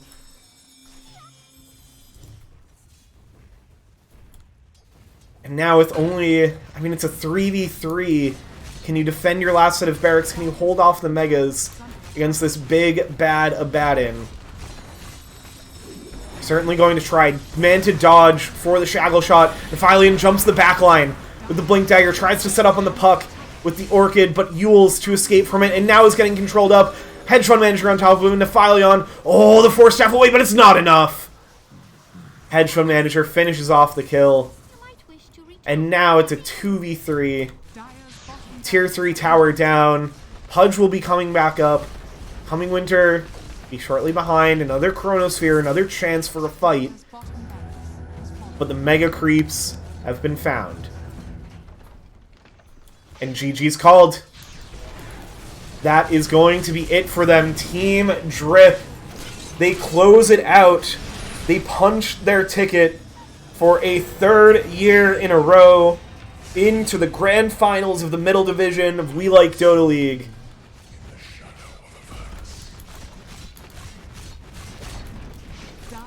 We'll watch the Ancient get finished off. What a performance from both of these teams, truly. I mean, that was an absolutely incredible upper bracket finals. I am so excited to see the rest of this bracket play out.